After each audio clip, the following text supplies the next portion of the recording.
చెప్పు నాకు. Okay, thank you Johnny. అందరికీ సుందరయ్య విజ్ఞాన కేంద్రం తరఫున స్వాగతం. ముందుగా మీ అందరికీ స్వాతంత్ర దినోత్సవ శుభాకాంక్షలు. ఇది 75వ స్వాతంత్ర దినోత్సవం.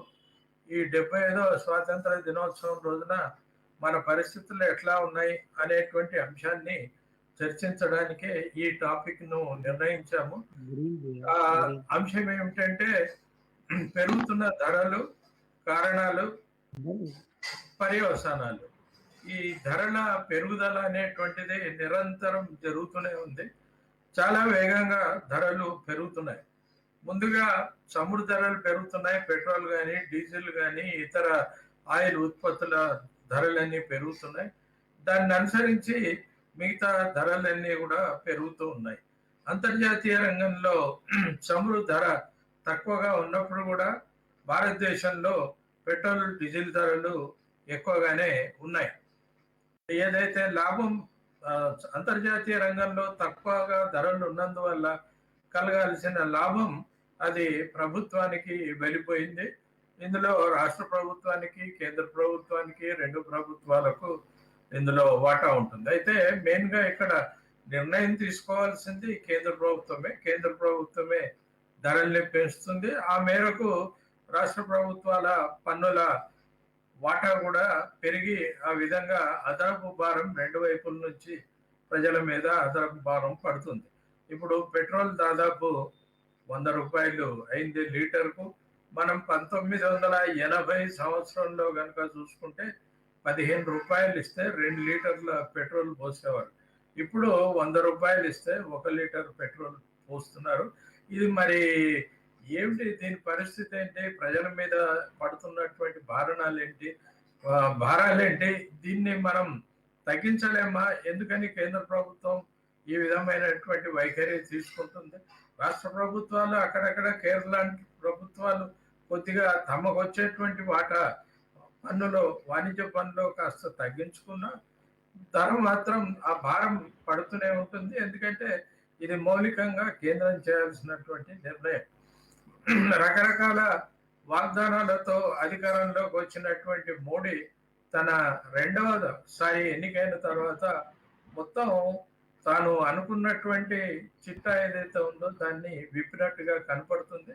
ఆ చిట్టాలో ప్రధానంగా ఈ బహుళజాతి కంపెనీలకు ఈ బడా కంపెనీలకు సహాయం చేయడం అనేటువంటిదే ఆయన లక్ష్యంగా కనపడుతున్నది. అందుకని బడా కంపెనీలకు లాభం చేసేటువంటి విధంగా నిర్ణయాలు తీసుకుంటున్నాడు. దీనివల్ల ప్రజలు ఏమైపోతారు, పేదలు ఏమైపోతారు అనేటువంటి విచక్షణ ఆయన చూపించడం లేదు మన ప్రధాని గారు. మనము కరోనా పీరియడ్లో చూసాము, లక్షలాది మంది వర్కర్లు, నిజానికి కోట్లాది మంది వర్కర్లు వేలాది కిలోమీటర్లు నడిచి తమ గ్రామాలు చేరుకోవాల్సి వచ్చింది. ఇప్పుడు తిరిగి వారు వచ్చిన తర్వాత వారికి సరైనటువంటి ఉపాధి కూడా లేదు. కనీస వేతనాలు పెంచడం కానీ, అటువైపున ఆలోచన చేయడం కానీ ఏది చేయటం లేదు. లేబర్ డిపార్ట్మెంట్ కూడా నిర్వీర్యం చేశారు. దానివల్ల నాకు తక్కువ వేతనం దొరుకుతుంది, ఈ వేతనం ఇది న్యాయమైనటువంటిది అని అడిగేటువంటి హక్కు కార్మికులకు, ఆ అవకాశమే కార్మికులకు లేకుండా పోయింది. దాని తర్వాత కార్మిక చట్టాలని, పారిశ్రామిక వివాదాల చట్టాలు, వీటన్నిటిని కూడా మొత్తం కలిపి కోడ్ అనేటువంటి పేరుతో, లేబర్ కోడ్ అనేటువంటి పేరుతో తెచ్చినటువంటి బిల్లు పూర్తిగా కార్మికుల హక్కుల్ని అణచేస్తుంది. అదేవిధంగా వ్యవసాయం పేరుతో తెచ్చినటువంటి బిల్లు కూడా బడా కంపెనీలకు సహాయం చేసేటువంటి విధంగానే ఉంది. వీటన్నింటి పర్యవసానంగా పేదల మీద భారం పెరుగుతుంది, సాధారణ ప్రజల మీద కూడా భారం పెరుగుతుంది. ఇప్పుడు గ్యాస్ ఊహించనంత భారం ఇప్పుడు గ్యాస్ వల్ల ప్రజల మీద, దాన్ని ఉపయోగిస్తున్నటువంటి వినియోగదారుల మీద పడుతుంది. సో ఈ స్వాతంత్ర దినోత్సవం రోజున మనం పెరుగుతున్న ధరలు ఇవి మన ఇండియాలోనే పెరుగుతున్నాయా, ఇతర దేశాల్లోనే పెరుగుతున్నాయా అని చూసినప్పుడు ఇండియాలోనే ఎక్కువ పెరుగుదల రేటు ఉన్నట్లుగా మనకు కనిపిస్తుంది. ఈ విషయాలన్నీ కూడా మన ముందు ఉన్నటువంటి ఇప్పుడు ప్రొఫెసర్ అరుణ్ కుమార్ గారు, ప్రొఫెసర్ మనోహర్ రావు గారు ఈ విషయాలన్నింటినీ మనకి ఎక్స్ప్లెయిన్ చేస్తారు. ఎందుకు ఈ విధంగా ధరలు పెరుగుతున్నాయి, దీన్ని ఎట్లా నియంత్రించడానికి అవకాశం ఉందా, వీటికి కారణాలు ఏంటి, వీటి పర్యవసనాలు ఎట్లా ఉన్నాయి అనేటువంటి అంశాల మీద వారిద్దరూ చెప్తారు. నేను ముందుగా మనోహర్ రావు గారిని రిక్వెస్ట్ చేస్తున్నాను, వారిని మాట్లాడాల్సిందిగా కోరుతున్నాను. వారి తర్వాత అరుణ్ కుమార్ గారు మాట్లాడతారు. I'm requesting professor Manohar Rao to speak first. Later, Professor Arun Kumar will speak. Manohar Rao garu Central యూనివర్సిటీలో ఆర్థిక శాస్త్ర ప్రొఫెసర్గా ఉన్నారు. చాలా కాలం నుంచి ఆర్థిక అంశాల మీద వారు వ్యాసాలు రాస్తున్నారు, వాటి మీద కృషి చేస్తున్నారు. కనుక ఆయనకు ఈ అంశం మీద మంచి అవగాహన ఉంది. వారిని ముందు మాట్లాడేట్టుగా కోరుకుంటున్నాను. ఈ ప్రశ్నలు అడగదలుచుకున్నటువంటి వాళ్ళు కామెంట్ సెక్షన్లో, ఫేస్బుక్లో చూస్తున్నటువంటి వాళ్ళు ఎవరైనా కామెంట్ సెక్షన్లో తమ ప్రశ్నల్ని నమోదు చేస్తే వాటిని కూడా నేను వారికి చదివి వినిపిస్తారు, వాటికి కూడా వారు రిప్లై చేస్తారు. అరుణ్ కుమార్ గారి ఉపన్యాసాన్ని తెలుగులోకి వీరయ్య గారు అనువదిస్తారు. ఇప్పుడు నేను now I'm requesting professor Manohar Rao to speak. ధన్యవాదాలు వినయ్ కుమార్ గారు. Thank you very much. Vinay Kumar. Yeah, it is being recorded. Yes, it is being recorded. Here it's I hope my voice is clear. It is being recorded. Okay. And I have a PPT to present. Yeah, you can do it. Okay. Yeah. Right. Thank you. Okay. My voice is audible? Yeah, it is audible, clear. Okay. Good evening to the distinguished Professor Arun Kumar, who is going to speak after me. And then thank you very much, Vinay Kumar Garu. And thank you all the participants in this seminar.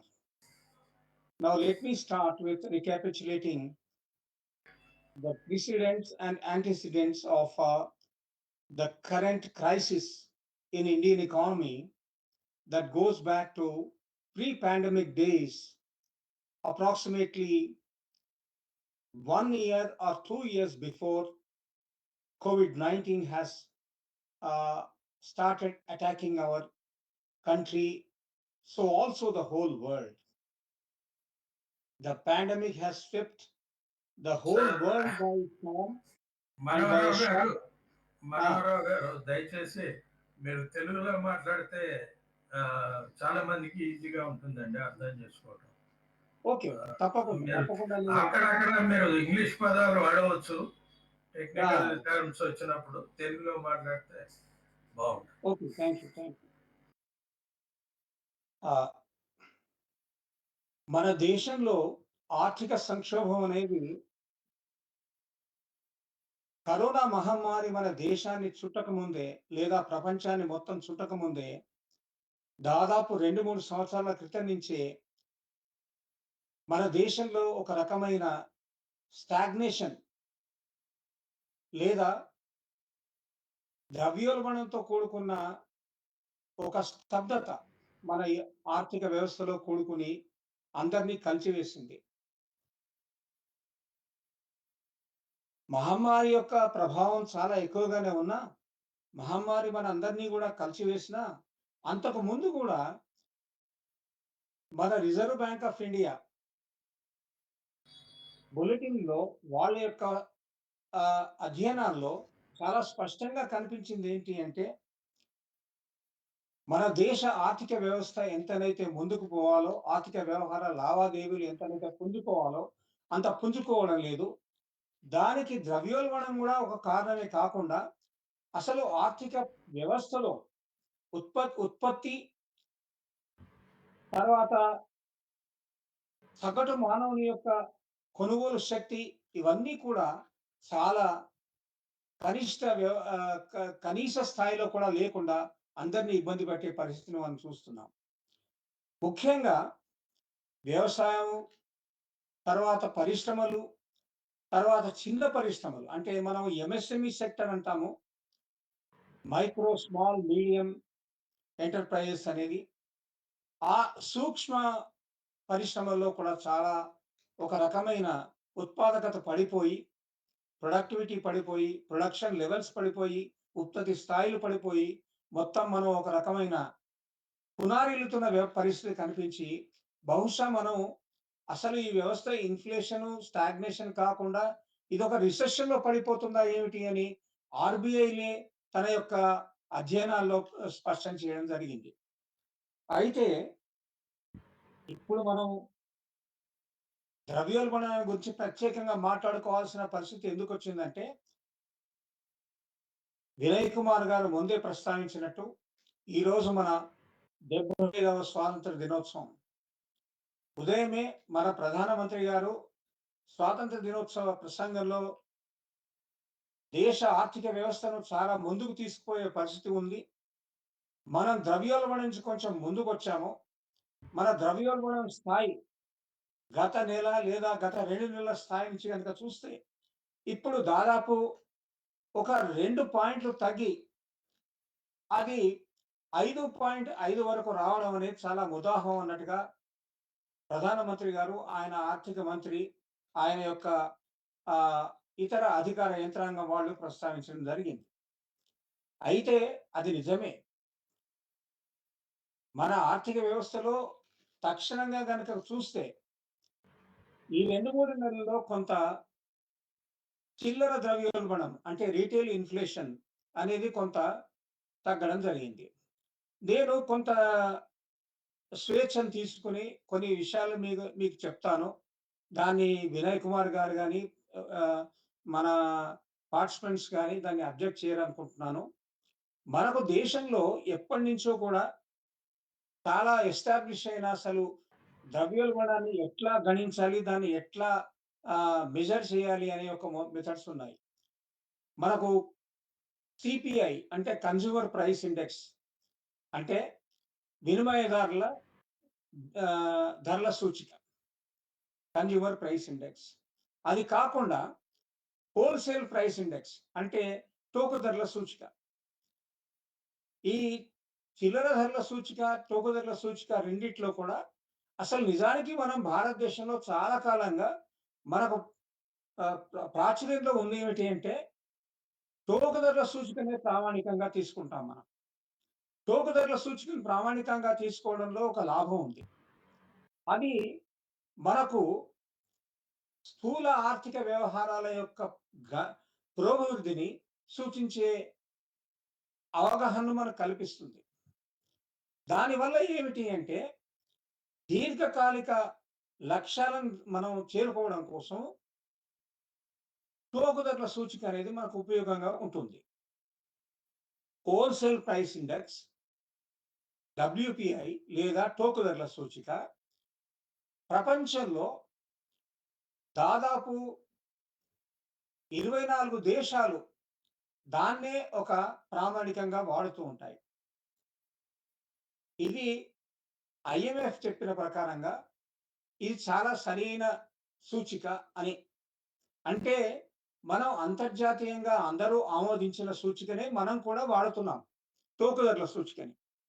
దానివల్ల ఏమవుతుందంటే మన వ్యవసాయ రంగంలో ఉన్న అభివృద్ధి, వ్యవసాయ రంగంలో ఉన్న ఉత్పాదకాలు, వ్యవసాయ రంగంలో పనిచేసే వ్యవసాయ కూలీలు, రైతులు, అగ్రికల్చర్ లేబర్ వాళ్ళకొచ్చే వేతనాలు ఇవన్నీ కలిపి ఒక స్థూల పర్స్పెక్టివ్ అంటే ఒక స్థూల దృష్టికోణం, ఆర్థిక దృష్టికోణాన్ని మ్యాక్రో పర్స్పెక్టివ్ చూడడానికి వీలవుతుంది.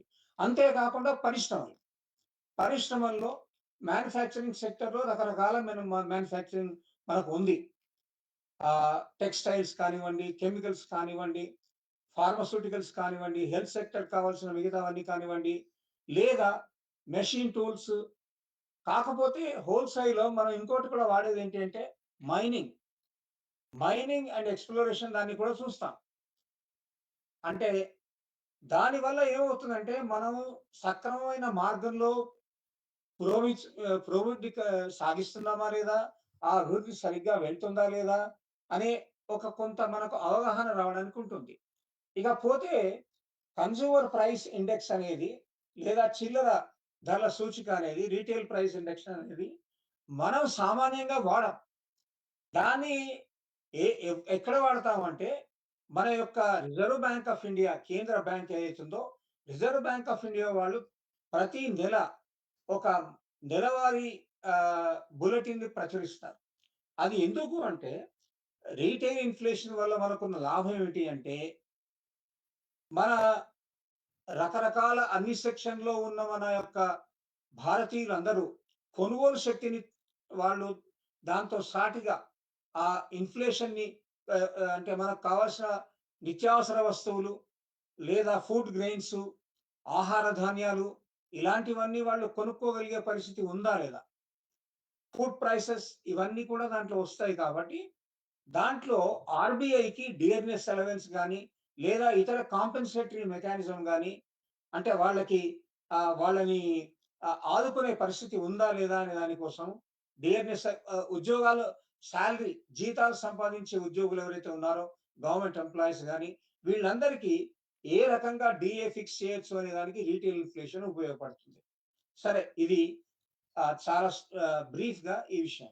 ఇది ఎందుకు చెప్తున్నానంటే అసలు రీటైల్ ఇన్ఫ్లేషన్ మాకు తగ్గిందని ఇప్పుడు సంతోషపడుతున్న ప్రభుత్వం హోల్‌సేల్ ప్రైస్ ఇండెక్స్ మర్చిపోయిందా? లేదు. మనం ఒక ముఖ్యమైన విషయం గమనించాల్సింది ఏంటంటే ఒక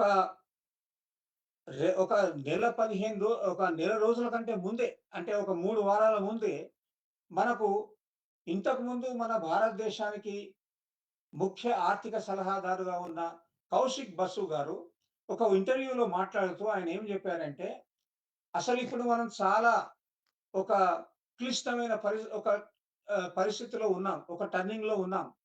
అదేమిటి అంటే మన ద్రవ్యోల్బణం అనేది చాలా చాలా అసలు హోల్‌సేల్ ప్రైస్ ఇండెక్సే దాదాపు 30 ఏళ్లలో ఈరోజు హైయెస్ట్ అత్యున్నత స్థాయిలో ఉంది.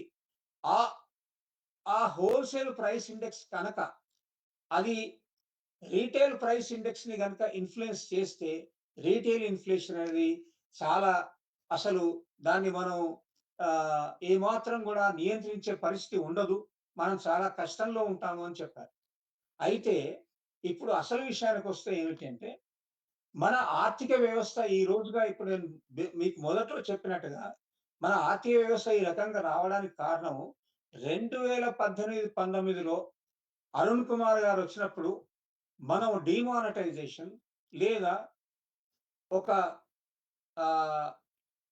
కరెన్సీ రద్దు అనేది మనం ఒక చర్య తీసుకున్నప్పుడు అప్పుడు చాలా అనాలోచిత చర్యగా తీసుకున్న ఆ మెజర్‌ని అది ఎంతగా మన యొక్క ఆర్థిక వ్యవస్థని కుదేలు పడేసిందంటే ఎన్నో రకాల నష్టాలొచ్చినాయి. డీమానిటైజేషన్‌తోని ఒకవైపు కొనుగోలు శక్తి పడిపోవడం కాకుండా, ఇంకోవైపు చాలా అనూహ్యమైన ఒక పరిణామం ఏం జరిగిందంటే, మన అనార్గనైజ్డ్ సెక్టర్‌లో ఉన్న కార్మికులు మీకు తెలుసు భారతదేశంలో 94% మంది కార్మికులు మనకు అసంఘటిత రంగంలో ఉంటారు. వాళ్ళందరూ కూడా కుదేలైపోయి చాలా మంది ముఖ్యంగా అసంఘటిత కార్మికులు, తర్వాత మైగ్రెంట్ లేబర్ అంటే ఆహ్,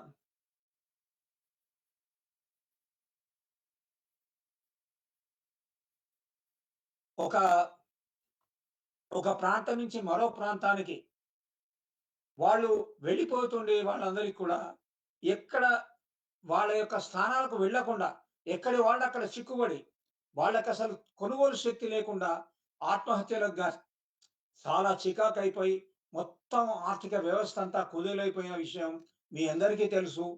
ఇప్పుడు ఈ పాటికే మనం 3 సంవత్సరాల ఈ దీన్నంతా మనం అందరము అవగతం చేసుకున్నాం. అయితే 2019 తర్వాత 2020 జూన్‌లో కొంత అయితే కోవిడ్ పరిస్థితి అనేది ఒకటి అనుకోకుండా ఒక శరాఘాతంలాగా మొత్తం ఆర్థిక వ్యవస్థను ఆ గోరు చుట్టుపై రోకలు పోటు అన్నట్టుగా వచ్చేసింది. అంటే ఒకవైపు ఆల్రెడీ అంతకు ముందే కొంత స్తబ్దతలోకి వెళ్ళిపోయిన ఆర్థిక వ్యవస్థ కోవిడ్-19 తర్వాత ఈ మహమ్మారి తర్వాత అసలు ఏమాత్రం ఎటు పాలుపోకుండా ఇటు ఆర్థిక నిపుణులకు, అటు ఆహ్, విధానకర్తలకు, పాలిసీ మేకర్స్‌కి ఇంకొక వైపు మన ఆరోగ్య ఆరోగ్య వ్యవహారాల్లో ఉండే డాక్టర్లు, నర్సులు, తర్వాత అసోసియేటెడ్ వాళ్ళంతా మొత్తం హెల్త్ వర్కర్స్, వీళ్ళందరికీ కూడా ఒక రకమైన ప్రెషర్ బిల్డప్ అయిపోయింది. కానీ మన కేంద్ర ప్రభుత్వం మాత్రం దేనికి ప్రయారిటీ ఎక్కడ ఇవ్వాలి, ప్రయారిటీ ఇచ్చి కోవిడ్-19లో ఏ రకంగా మనం దాన్ని ముందుకు పోవాలి అనే దానికి సరైన పద్ధతిలో కాకుండా సడన్ గా ఒక అనాలోచిత చర్య, ఎవరికి మాత్రం కూడా ఆలోచించే సమయం కూడా ఇవ్వకుండా లాక్డౌన్ అనేది ప్రకటించడం జరిగింది. ఈ లాక్డౌన్ వల్ల కూడా మన యొక్క ఆర్థిక వ్యవస్థ చాలా దెబ్బతిన్నది.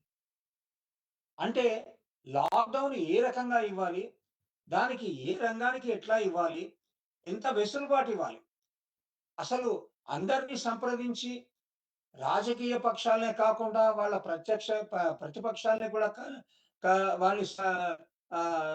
వాళ్ళతో చర్చలు జరిపి ఏ రకంగా మనం ముందుకు పోవాలనే దానికి తీసుకుంటే ఒక రకంగా మనం దీన్ని మహమ్మారి బాగా దాన్ని తట్టుకునే వాళ్ళమేమో. అయితే మరి తట్టుకోలేదా ఇప్పుడు అంటే, మనం ఇంతవరకైతే ఏ మేరకైతే మనం మహమ్మారిని ఎదుర్కొని దాన్ని చాలా వరకు నిర్మూలించే ప్రయత్నం చేయాలో అంతకన్నా తక్కువే జరిగింది నా ఉద్దేశం.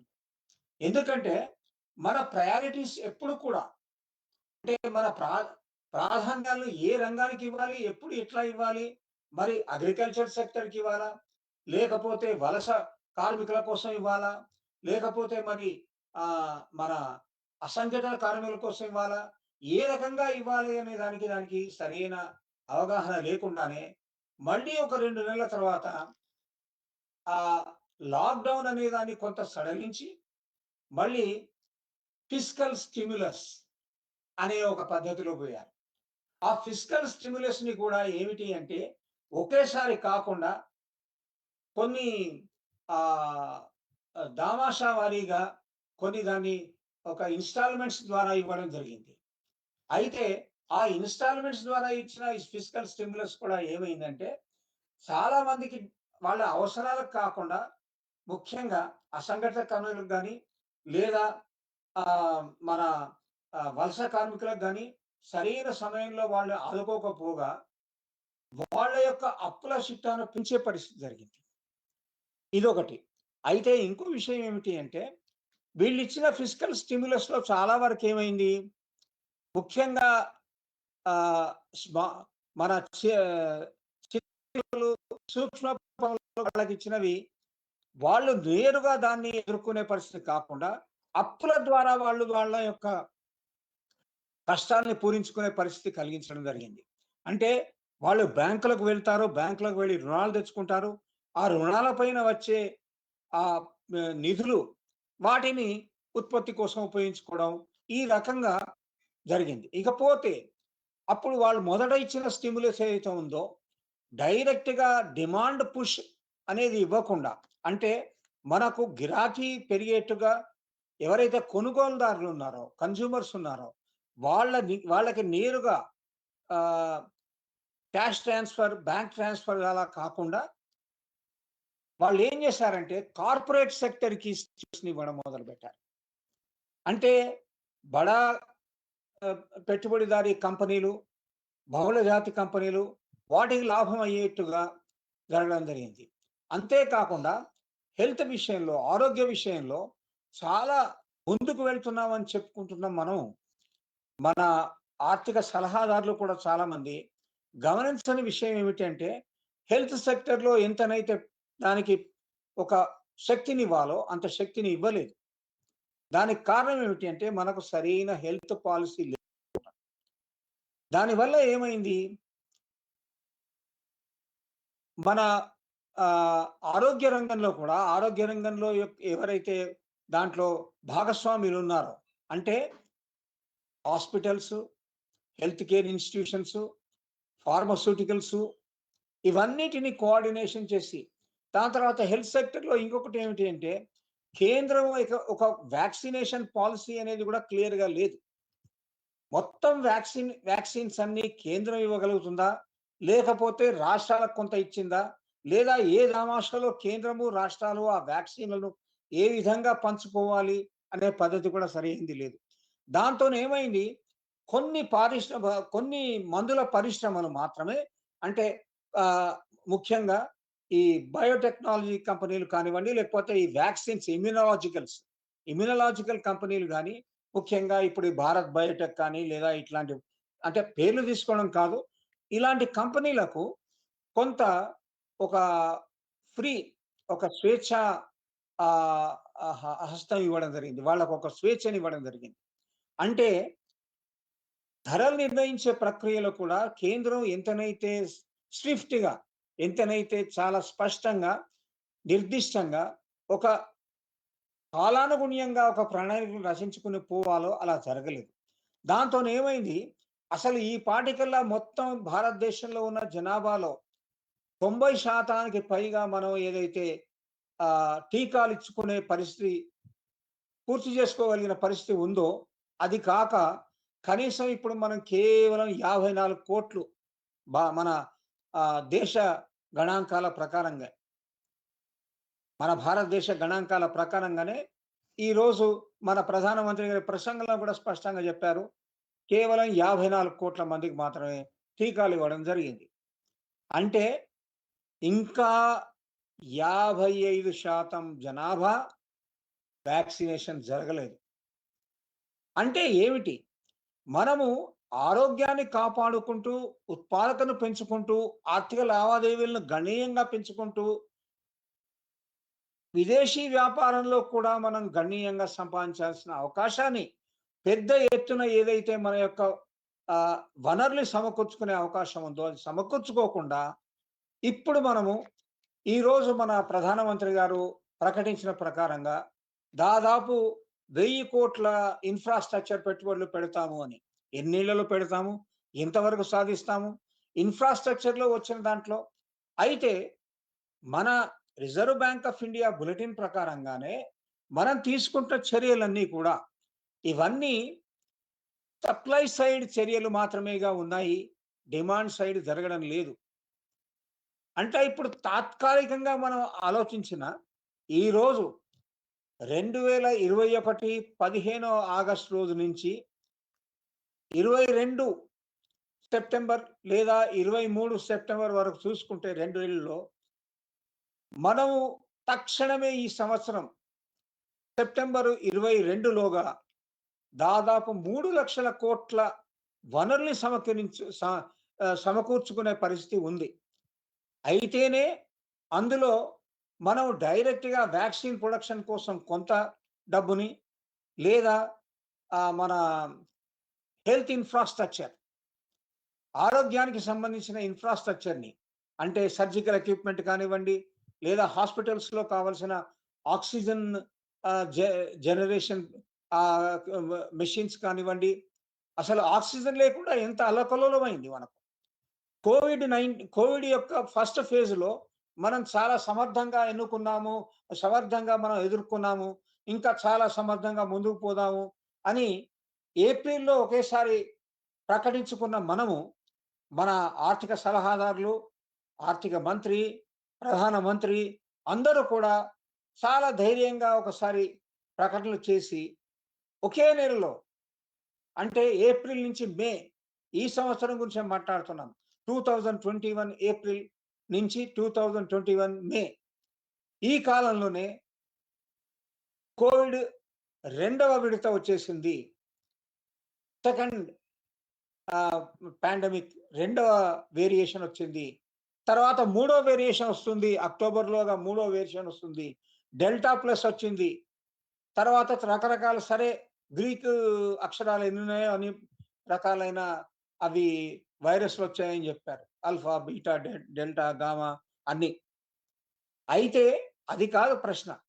అంటే ఏమిటి, మనం ఎప్పుడైతే పుంజుకుంటున్నామో, మనము మహమ్మారిని తగ్గించుకున్నాము, మహమ్మారిని చాలా నియంత్రించుకున్నాము అన్న పరిస్థితిలోనే ఆ కాన్ఫిడెన్స్, మన మనోధైర్యం కేవలం 15 రోజులు కూడా మిగలకుండానే మేలో తక్షణమే మొత్తం ఒకసారి అది తగ్గిపోయింది. మన ఆర్థిక వ్యవస్థలో ఆర్థిక నిపుణులు, తర్వాత సలహాదారులు, ఆర్థికవేత్తలు ఎంతో మంది రకరకాలైన టూల్స్ని వాడతారు. దాంట్లో అసలు మనకు మ్యానుఫ్యాక్చరింగ్ అనేది చాలా ఉత్పాదకత పెరుగుతున్నది అనుకున్న పరిస్థితుల్లో అది అది కొంచెం పెరిగింది అని చూపించుకున్నప్పుడు మళ్ళీ ఇప్పుడు ఈ మేలో ఇది తగ్గిపోతుంది స్లోగా. మరి జూలై ఇప్పుడు ఆగస్ట్ వచ్చేసింది ఆల్రెడీ. ఆగస్ట్ నుంచి మళ్ళీ సెప్టెంబర్ అక్టోబర్లోగా మన ఆర్థిక ఉత్పాదకత తగ్గిపోతుందా? అయితే మన జీడిపి ఏదైతే అనుకున్నామో మనం చాలా సార్లు చెప్పుకున్నాం. ఐఎంఎఫ్ వాళ్ళు గీతా గోపీనాథ్ అన్నప్పుడు ఆ అమ్మాయి పేరు చెప్పేవాళ్ళు చాలా మంది. ఆమెనే మనం చాలా అద్భుతమైన 10.2 జీడిపి రేటు మనం సాధిస్తామని చెప్పారు అని. ఇప్పుడు ఆమెనే రివైజ్ చేసి మనం 8.3 వరకు మాత్రమే సాధించే అవకాశం ఉందని అదే గోపీనాథ్ చెప్తున్నారు, గీతా గోపీనాథ్. అంటే ఎందుకు? వాళ్ళే రివైజ్ చేసుకున్నారు. అయితే వరల్డ్ బ్యాంక్ ఇంకా తక్కువగా చూపిస్తున్నారు. వరల్డ్ బ్యాంక్ వాళ్ళు 10.2 మొదట అగ్రి అయినా ఈరోజు మన యొక్క ఆర్థిక వ్యవస్థలో పెరుగుదల ఈ సంవత్సరానికి 7.3 మాత్రమే సాధించే అవకాశం ఉంది. అది కూడా చాలా తక్కువ. ఎందుకంటే మన పారిశ్రామిక ఉత్పత్తి ఇప్పుడు సాధించింది కొంత పెరిగింది అనుకున్నా కూడా మన ఒక ఈ మధ్య నేను జస్ట్ ఒక అధ్యయనం చూశాను. వాళ్ళ ప్రకారంగా ఏంటి అంటే ప్రీ పాండమిక్ మన మహమ్మారి మన ఆర్థిక వ్యవస్థను అటాక్ చేయక ముందు ఉన్న పరిస్థితి కంటే చాలా తక్కువగా ఉంది. అంటే మన ఇంప్రూవ్మెంట్ అనేది మన ప్రీ పాండమిక్ లెవెల్స్కి రీచ్ కావడానికి ఇంకా టైం పడుతుంది. అంటే 2022 కాదు కదా, 2023 వరకు కూడా pre pandemic level of production in industry and agriculture not possible. ఎందుకు? దానికి కారణం ఇదే.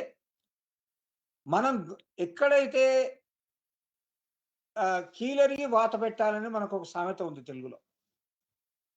వీళ్ళు రోగం ఒక చోట ఉంటే దానికి చికిత్స ఇంకొక చోట చేయడం అనేది, దాంతో చాలా వరకు మనం ఎంతనైతే సాధించాలో అంత సాధించకుండా వెనకబడిపోతున్నాం.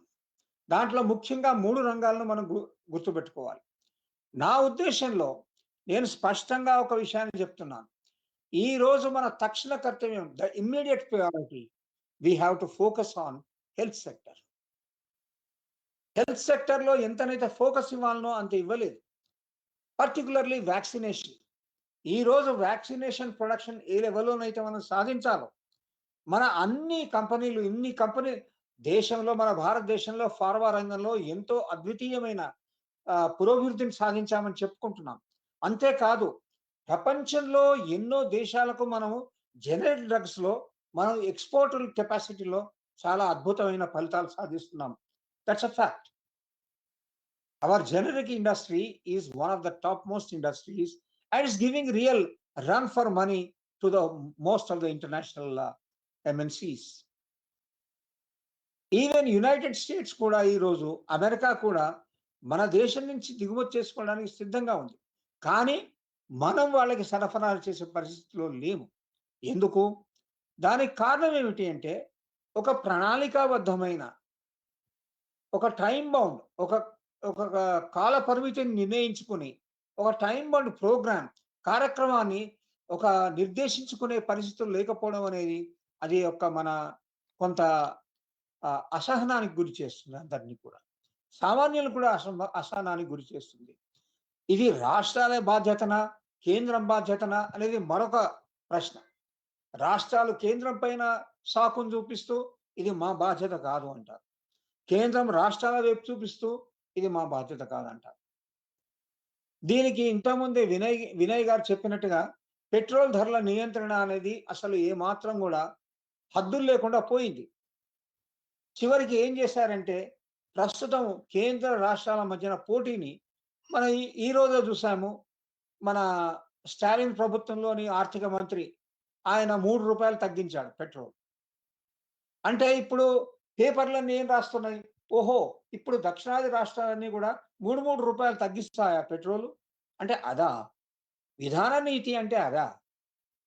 ఒక కేంద్ర ప్రభుత్వం స్పష్టమైన విధాన రూపకల్పన చేయగలిగినప్పుడు అది ఎట్లాంటి సరుకులైనా, అది ముడి సరుకులైనా, లేకపోతే పారిశ్రామికోత్పత్తులకు కావాల్సిన సరుకులైనా, లేకపోతే వ్యవసాయ ఉత్పత్తులకు సాగాల్సిన సరుకులైన దేని పట్ల కూడా ఒక స్పష్టమైన అవగాహన, రూపకల్పన, ప్రణాళికాబద్ధమైన పురోభివృద్ధి అనేది మనకు కనిపించకుండా జరిగిపోయింది.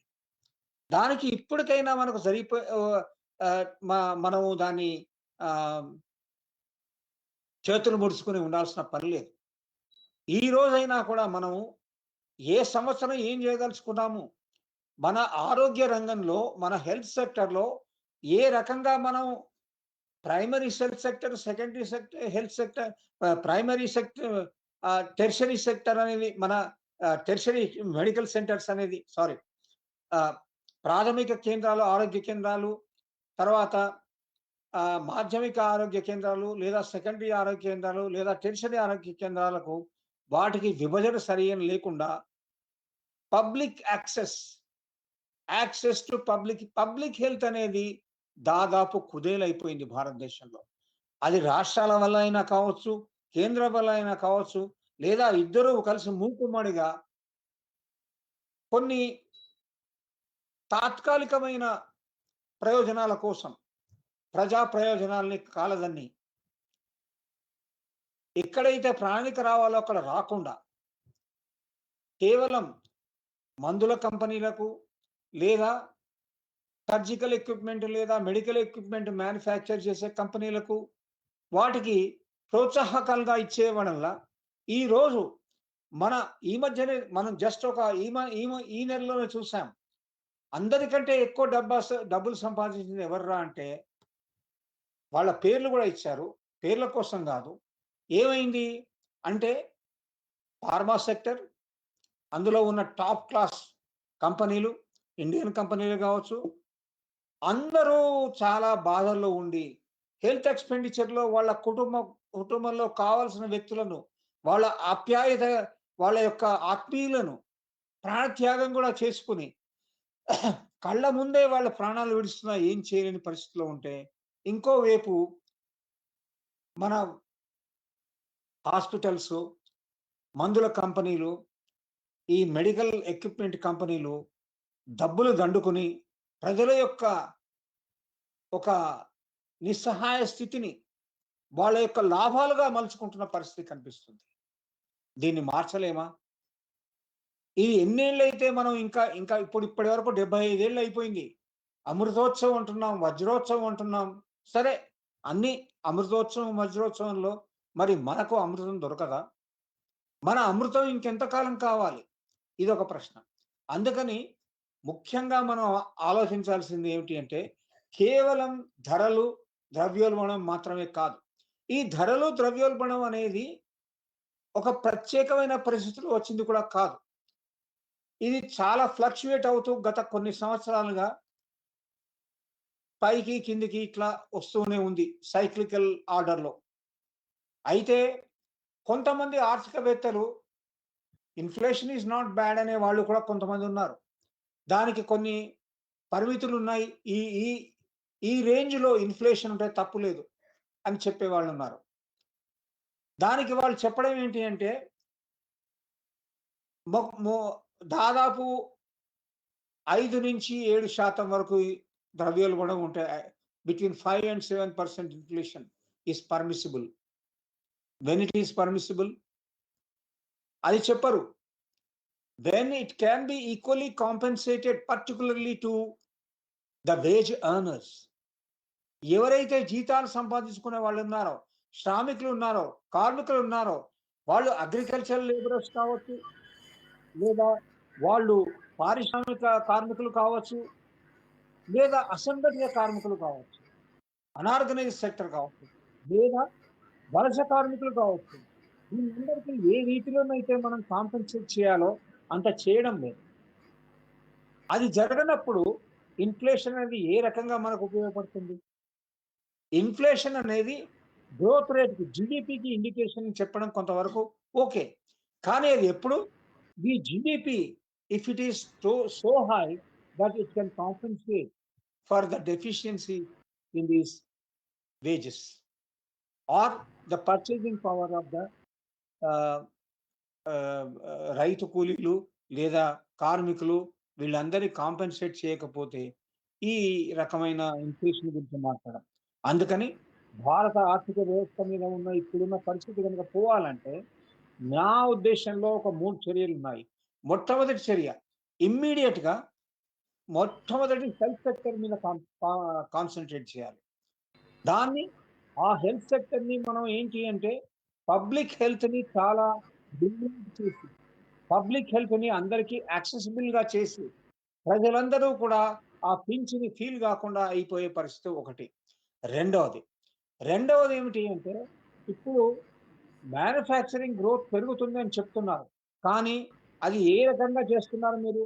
ఆ మ్యానుఫ్యాక్చరింగ్ గ్రోత్ ఇన్సెంటివ్స్ ఏవైతే ఉన్నాయో మీరు కార్పొరేట్ సెక్టర్కి ఇచ్చే యొక్క ఇన్సెంటివ్స్, వాళ్ళకి ఇచ్చే స్టిమ్యులస్, అవి వాళ్ళు మన కామన్ పీపుల్కి కనుక పాస్ ఆన్ చేయగలిగితే ఆ ఉత్పత్తిలో జరిగే యొక్క డివిడెండ్స్ వీళ్ళకు రాగలుగుతాయి. కానీ అది జరగడం లేదు. కేవలం వాళ్ళ యొక్క కార్పొరేట్ ప్రాఫిట్స్ మాత్రమే వాళ్ళు ఇంప్రూవ్ చేసుకుంటున్నారు, అక్కడ అయిపోతుంది. ఇకపోతే వ్యవసాయ రంగంలో ఇన్పుట్ సబ్సిడీ అనేది ఇప్పుడు కూడా ఇంకా ఇవ్వడం జరగడం లేదు. ఇన్పుట్ సబ్సిడీ కోసం అగ్రికల్చర్లో స్పష్టంగా ఒక నిర్ణాయకమైన కార్పస్ని ఏర్పాటు చేసి వ్యవసాయ రంగంలో ఉన్న ముఖ్యంగా సన్నకారు చిన్నకారు రైతులకి వాళ్ళకి ఇన్పుట్ సబ్సిడీ ఇచ్చి వాళ్ళ యొక్క ఉత్పాదకత, వాళ్ళ యొక్క ఉత్పత్తి పెంపొందించగలిగి అట్లానే వాళ్ళకి అమ్ముకోవడానికి మధ్య దళారుల యొక్క దాని ప్రాపకాన్ని తగ్గించి మార్కెటింగ్ ఫెసిలిటీస్ ఇంప్రూవ్ చేసి వాళ్ళు తక్షణమే తమ వ్యవసాయ ఉత్పత్తులను సరి అయిన ధరలకు, సపోర్ట్ ప్రైస్ కాదు, మినిమం సపోర్ట్ ప్రైస్ అనే విధానాన్ని నేను ముఖ్యంగా ఇప్పుడు మనం చూస్తున్నాము. గత 6 నెలలుగా మన వ్యవసాయ రైతులు ఢిల్లీలో సింగ్ భూమిలో తర్వాత వాళ్ళు మినిమం సపోర్ట్ ప్రైస్ కూడా ఇవ్వమంటే దాన్ని కూడా ఇవ్వమని చెప్పి ప్రస్తుతం వీళ్ళు రకరకాల యొక్క చట్టాలు తీసుకొచ్చి, రైతు వ్యతిరేక చట్టాలను తీసుకొచ్చి రైతు బలగాలని మొత్తం తుంగలోకి తొక్కి చూసే పరిస్థితి వచ్చింది. ఇప్పుడు కూడా రైతుల యొక్క వాళ్ళ యొక్క పోరాటం ఆగలేదు. ఆ రైతు పోరాటం ఇంకా జరుగుతూనే ఉంది, అది ఇంకా పెద్దదవుతుంది. కానీ ప్రభుత్వం మాత్రం ఆ రైతు పోరాటాన్ని మనం ఆదుకోవాలి. వాళ్ళు అడిగేది మినిమం సపోర్ట్ ప్రైస్ ఇవ్వడానికి ఏమిటి బాధ? మినిమం సపోర్ట్, ఇప్పుడు కనీస మద్దతు ధర అనేది కనీస మద్దతు ధర కాదు, వాళ్ళకి మార్కెట్ ధర ఇప్పించే పరిస్థితి వీళ్ళు కల్పించారు.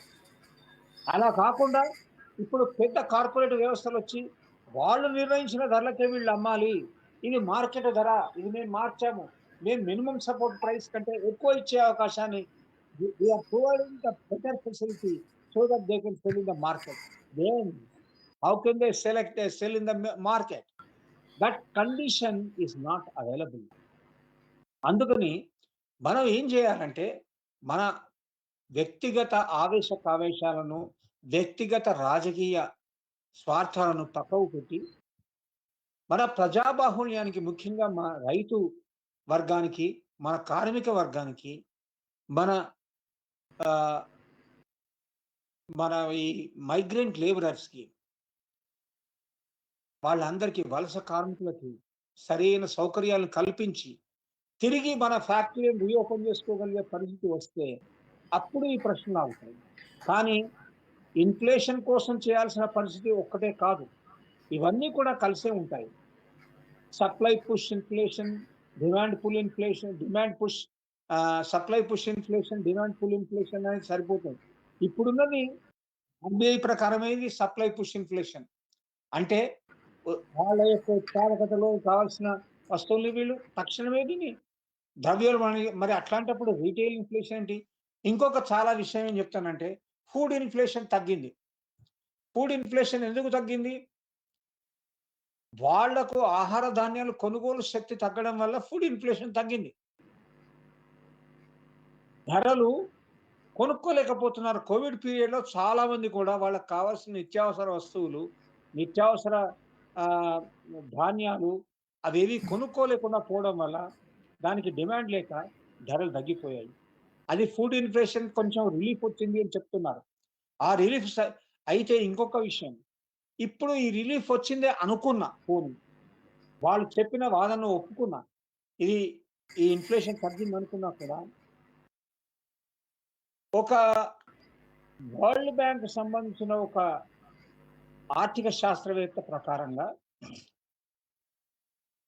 డిసెంబర్‌లోగా ఈ ఇన్‌ఫ్లేషన్ తక్షణమే చాలా అత్యధికంగా హెచ్చు స్థాయిలో పెరిగి హోల్‌సేల్ ప్రైస్ ఇన్‌ఫ్లేషన్ కూడా అంటే హోల్‌సేల్ ప్రైస్ ఇండెక్స్ డబ్ల్యూపీఐ కూడా చాలా హైగా అయిపోయి, తర్వాత మళ్ళీ రీటైల్ ఇన్‌ఫ్లేషన్‌ని కూడా చాలా అధికంగా చేసి అదొక స్పైరల్. అంటే ఇన్‌ఫ్లేషనరీ స్పైరల్ అంటే ఏంటి? అందులోనే గిరికీలు కొట్టుకుంటూ తిరుగుతాం. ఆ స్పైరల్ నుంచి బయటపడడానికి ఇంకా ఎంతటి మనం చర్యలు తీసుకోవాల్సొస్తుందో జాగ్రత్తగా ఉండాలని ఆయన చెప్పడం జరిగింది. అందుకని మనం చేయాల్సింది ఏంటి అంటే సామాన్య జనబాహుళ్యంగా లేదా చైతన్య జనబాహుళ్యంగా ఉంటే దీన్ని ఎప్పటికప్పుడు మనం చర్చించుకుంటూ, మన లోపల కొంత అవగాహన పెంచుకుంటూ, దాని గురించి మనం ప్రభుత్వం పైన ఒత్తిడి తేగలిగితే కొంతవరకైనా దాన్ని మనం సన్మార్గంలో పెట్టి మనకు కావాల్సిన పరిష్కారాలని తెచ్చుకునే అవకాశం ఉందని నేను అనుకుంటున్నాను. దీంతో thank you professor Arun Kumar గారు, మనోహర్ రావు గారు. ఇప్పుడు అరుణ్ కుమార్ గారు మాట్లాడతారు. వారు జేఎన్యూ నుంచి రిటైర్ అయ్యారు ప్రొఫెసర్గా, జవహర్లాల్ నెహ్రూ యూనివర్సిటీ నుంచి. వారు అనేక పుస్తకాలు రాస్తుంటారు. ఇటీవల కూడా వారు ఈ మనం జీడిపి మీద, ఈ మన ఇన్ఫ్లేషన్ ఏ విధంగా ఉంటుంది, మన ఆర్థిక వ్యవస్థ తీరుతెన్నులు, వీటన్నింటి మీద పుస్తకాలు రాస్తున్నారు. చాలా ప్రసిద్ధులు వారు, నేషనల్గా ఇంటర్నేషనల్గా కూడా. వారి ఇంటర్వ్యూలు అనేకం మనకు ది వైర్ ద్వారా కరణ్ థాపర్ చేసేటువంటి ఇంటర్వ్యూలో కనుక మనం వెళ్ళి, అంటే యూట్యూబ్ ద్వారా వెళ్ళి అరుణ్ కుమార్ ఇంటర్వ్యూస్ విత్ కరణ్ థాపర్ అని కొడితే చాలా ఇంటర్వ్యూస్ వస్తాయి. చాలా వాల్యుబుల్ సమాచారం అందులో ఉంటుంది. ఆ విధమైనటువంటి ఆర్థిక రంగంలో చాలా ప్రముఖమైనటువంటి వ్యక్తి డాక్టర్ అరుణ్ కుమార్ గారు. Now I request doctor Arun Kumar. Professor Manohar Rao గారు will take up the questions later. Please stay on. I request now to Arun Kumar start his speech. Can I share the slide, the PPT? Yeah, you can. How do I share? Where is the button for sharing? Is there a place for sharing? Vinaya, nikemana telsa adi? But last time you shared it. I know, but here now there's no button for sharing it. I don't see it. Okay. Anyway, so let me present it without this thing. Okay. So, what I'm going to be presenting is based on my books. The first book is Indian Economy Since Independence, and the second one is the one that came out in December 2020 on the pandemic, Indian Economy's Greatest Crisis. And then I have an article in Economic and Political Weekly on September 26, 2020. So, the details of what I'm saying will be there in that book and the article. Mr. Viraya, would you like to translate? Hello? Can you hear? Hello? Viraya garu mimmalne. So, can you translate? Yeah, yes, some problem. Viraya garu, ఈ mic on లోనే ఉంది.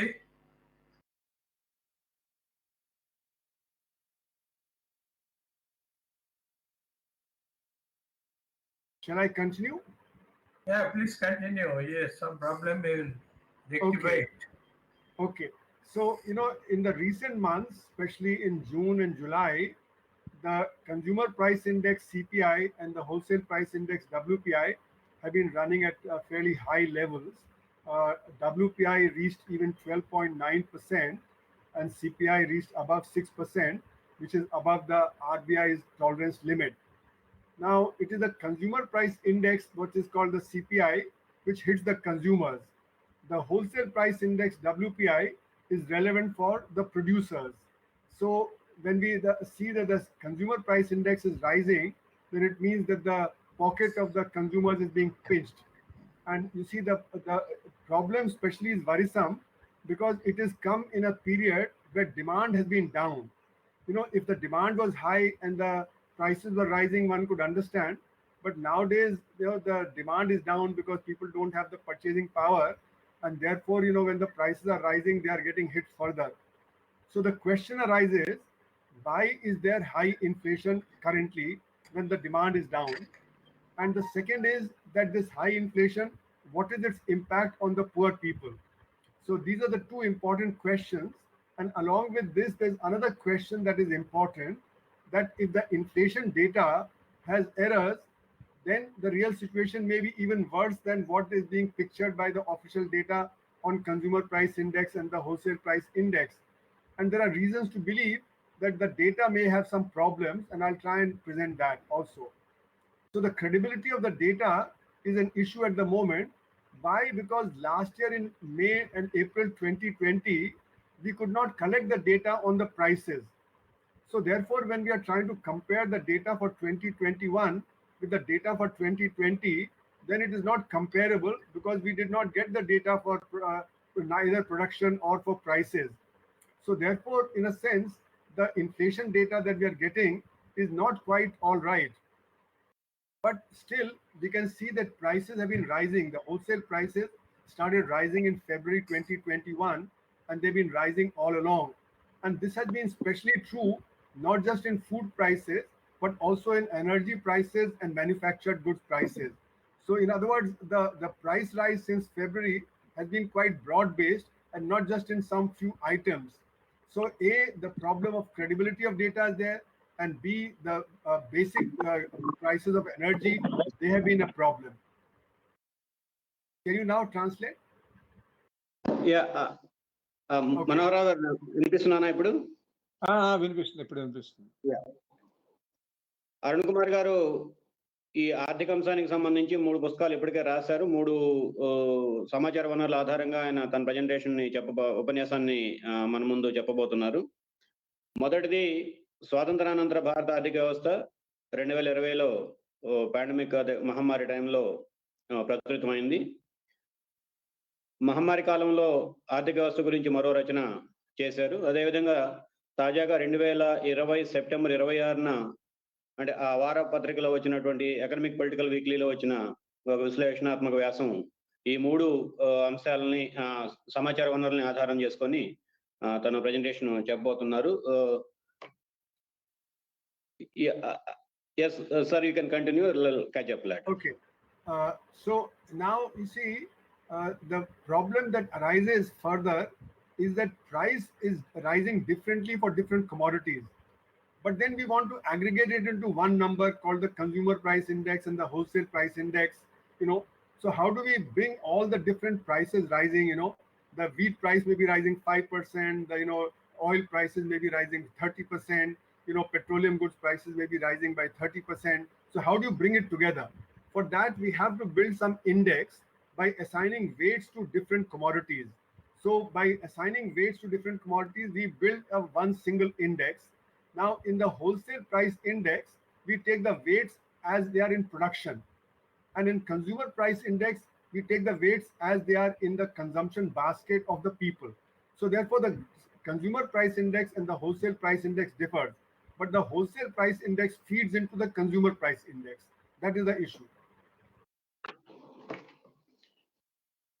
ధరల సూచిని గురించి చర్చించుకునేటప్పుడు అనేక అంశాలు మనకి ప్రశ్నలు తలెత్తుతాయి, సమస్యలు కూడా తలెత్తాయి. ఎందుకంటే ఒక్కొక్క వస్తువుకి ఒక్కొక్క ధర నిర్ధారితం అవుతుంది. ఒక్కొక్క వస్తువు లేదంటే ఒక్కొక్క సరుకు తయారయ్యే రూపం, పద్ధతి, దానికి అవసరమైనటువంటి ముడి వనరులు, ముడి సరుకులు వేరువేరుగా ఉంటాయి. కాబట్టి వీటన్నింటికి వేరు ధరల సూచిని నిర్ధారించే బదులు ఓ పద్ధతిని ప్రభుత్వాలు ఎంచుకుంటాయి. ఒకటి ఉత్పత్తి ధరల సూచి, రెండోది వినిమయ ధరల సూచి. ఉత్పత్తి ధరల సూచి అన్నప్పుడు ఉత్పత్తి మొత్తంగా ఆర్థిక వ్యవస్థలో ఉన్న ఉత్పాదక రంగానికి సంబంధించినటువంటి ముడి వనరులు వాటి ధరల విలువ ఆధారంగా ఒక మదింపుకి వచ్చి సూచికని రూపొందిస్తారు. అది ఉత్పత్తి ధరల సూచి అవుతుంది. అదేవిధంగా ప్రజల వినియోగానికి సంబంధించి నిత్యావసర వస్తువులు, కనీస వినియోగ వస్తువులకు సంబంధించి ఒక అంచనా, ఒక జాబితా రూపొందించి ఆ జాబితాకి కొన్ని సూచికల్ని కేటాయించి ఆ సూచికలన్నింటినీ కలిపి వినిమయ ధరల సూచి అని చెప్పనంటారు, వెయింగ్ ఇండెక్స్లు అని చెప్పి చెప్తారు. ఈ రెండు పద్ధతుల్లో ఉత్పత్తి ధరల సూచి, వినియోగ ధరల సూచి అంటే టోకు ధరల సూచి, అట్లాగే చిల్లర ధరల సూచి తయారవుతుంది. But for the consumer price index, the problem arises that there is not one kind of people. You have the poor people, you have the middle classes, and you have the rich people. So each one of them consumes a different bundle of goods. For instance, the rich people may buy cars, but the poor cannot buy cars. The middle classes might buy refrigerators, but they may not buy certain items that the rich people consume, etc. So therefore, the consumption varies differently. And that's why the consumer price index is different from different categories of people. And therefore, when we look at the consumer price index, which is the average, it is not representing the poor people and the middle classes and the rich, but it is representing some kind of average. వినిమయ ధరల సూచి గురించి మనం చర్చించుకునేటప్పుడు కూడా మరికొన్ని రకాల సమస్యలు తలెత్తాయి. ఎందుకంటే ప్రజలందరూ, దేశంలో ఉన్నటువంటి ప్రజలందరూ ఒకే తరహా వస్తువుల్ని ఒకే మోతాదులో ఉపయోగించే పరిస్థితి ఉండదు, అవసరం కూడా ఉండదు. ఉదాహరణకి ధనవంతులు కార్లు కొనుక్కుంటే మధ్యతరగతి వాళ్ళు మోటార్ సైకిల్ కొనుక్కుంటారు, అంతకంటే దిగువ తరగతి వాళ్ళు మరొక వాహనాన్ని కొనుక్కుంటారు. కొంతమంది వాహనాలు కూడా కొనుక్కోలేనటువంటి వాళ్ళు ఉంటారు. కాబట్టి ఈ వేరు తరగతులకు సంబంధించినటువంటి జీవితావసరాలు వాటన్ని దృష్టిలో పెట్టుకున్నప్పుడు వేరు తరగతుల ఆర్థిక అవసరాలు, జీవన ప్రమాణాలకు అనుగుణంగా వేరు ధరల సూచిని కూడా రూపొందించడం, నిర్ధారించడం ఆర్థిక వ్యవస్థలో ఒక విధానపరమైనటువంటి ఆనవాయితీగా వస్తుంది. Now during lockdown, the people's consumption was restricted to the essentials. So therefore, we have to change the consumption basket where calculating the inflation rate. And even by 2021 January, when the government was saying that the economy has recovered and the rate of growth has become positive, the RBI data shows that the consumer confidence had fallen drastically from 105 in January 2020 to 55.5 by January 2021. And 230 million people had slipped below the poverty line, which means that their consumption had declined. మహమ్మారి కాలంలో సాధారణ ప్రజల వినియోగం నిత్యావసర వస్తువులకు మాత్రమే పరిమితమైంది. దాంతోపాటు అనివార్యంగా నిత్యావసర వస్తువుల చిల్లర ధరల సూచి తగ్గిపోతూ ఉంది. ప్రభుత్వం తాజాగా విడుదల చేసినటువంటి అంచనాల ప్రకారం 2020 జనవరిలో చిల్లర ధరల సూచి 105 పాయింట్లుగా ఉంటే 2021 జనవరి నాటికి, అంటే సంవత్సర కాలంలో 55 పాయింట్లకి తగ్గింది. దీన్నే చూపించి ప్రభుత్వం చిల్లర ధర అంటే జనం రోజువారీ ఉపయోగించుకునే నిత్యావసర వస్తువుల ధరలు ఈ మేరకు మనం తగ్గించగలిగాము అని చెప్పి చెప్పుకుంటున్నారు. కానీ ఇదే కాలంలో 231 మిలియన్లు అంటే దాదాపు 23 కోట్ల మంది ప్రజలు పేదరికంలోనే ఉన్నారు. వాళ్ళు కనీసం నిత్యావసరాలు కూడా మార్కెట్ ధరల ప్రకారం కొనుగోలు చేసుకోలేని పరిస్థితిలో ఉన్నారు. So therefore the consumption basket for different sections of the population had changed, and therefore the consumer price index, the weights should have been changed. That means we should have recalculated the consumer price index to be able to tell what is the inflation affecting the people. And that's why the data for 2020 and 2021 becomes non-comparable. And that's why, the inflation is not representing the true impact on the people of the country. ఈ అనుభవం దృష్టిలో పెట్టుకున్నప్పుడు మనకి స్పష్టంగా ఒక అంశం అర్థమవుతుంది. దేశవ్యాప్తంగా ఒకే చిల్లర ధరల సూచీని రూపొందించినంత మాత్రాన అది ఆర్థిక వ్యవస్థ యొక్క ఆరోగ్యానికి లేదంటే ప్రజల యొక్క కొనుగోలు శక్తి సామర్థ్యాలకి నిజమైన ప్రతిబింబం కాదు, ప్రత్యేక ఉండబోదు.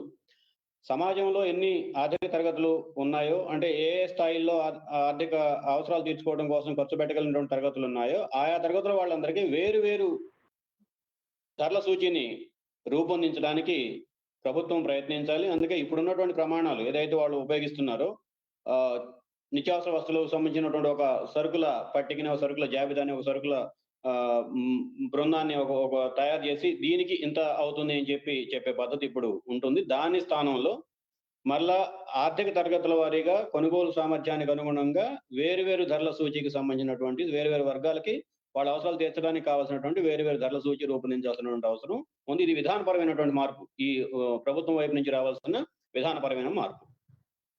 And there is a further problem that even under normal times before the pandemic, our services consumption was not being represented by the inflation data. So in the GDP, the services sector is now 55% of GDP, but in the wholesale price index, there is no component of services. And in the consumer price index, it is only 30%. That means services are underrepresented in our inflation data. So if services prices rise, then it is underrepresented in our inflation data even under normal times. మరో సమస్య కూడా మనకి ఈ ధరల సూచీలు లెక్కించేటప్పుడు తలెత్తుతుంది. మన రోజువారీ మన ఆర్థిక వ్యవస్థలో సేవారంగం ద్వారా అందుతున్నటువంటి వస్తువులు సేవలు సుమారు 50%, 55% స్థానాన్ని ఆక్రమించి ఉన్నాయి. ధరల సూచీలు లెక్కించేటప్పుడు మనం రూపొందించుకునే సరుకుల జాబితా, ఏ సరుకుల ధరల ఆధారంగా, సగటు ధరల ఆధారంగా మనం ఆ సూచీని తయారు చేస్తున్నామో అందులో ఈ 55% సేవా రంగాన్ని ప్రతిబింబించే సరుకుల జాబితా లేదు. ఇది కూడా ఆర్థిక వ్యవస్థలో ధరల యొక్క వాస్తవిక స్థితికి, ప్రభుత్వం చెప్పినటువంటి గణాంకాలకి, ఆర్థిక వ్యవస్థలో ఉన్నటువంటి చలనానికి మధ్య పొసగనితనం మనకి స్పష్టంగా కనిపిస్తుంది. So during the pandemic, we all know that our health costs shot up. We bought medicines and we bought, equipment in health. We bought oxygen. We went to the hospital and the beds were very costly. The oxygen was being supplied under black, etc. So therefore, the services sector should have reflected this high cost of health, but we do not reflect that in our inflation data.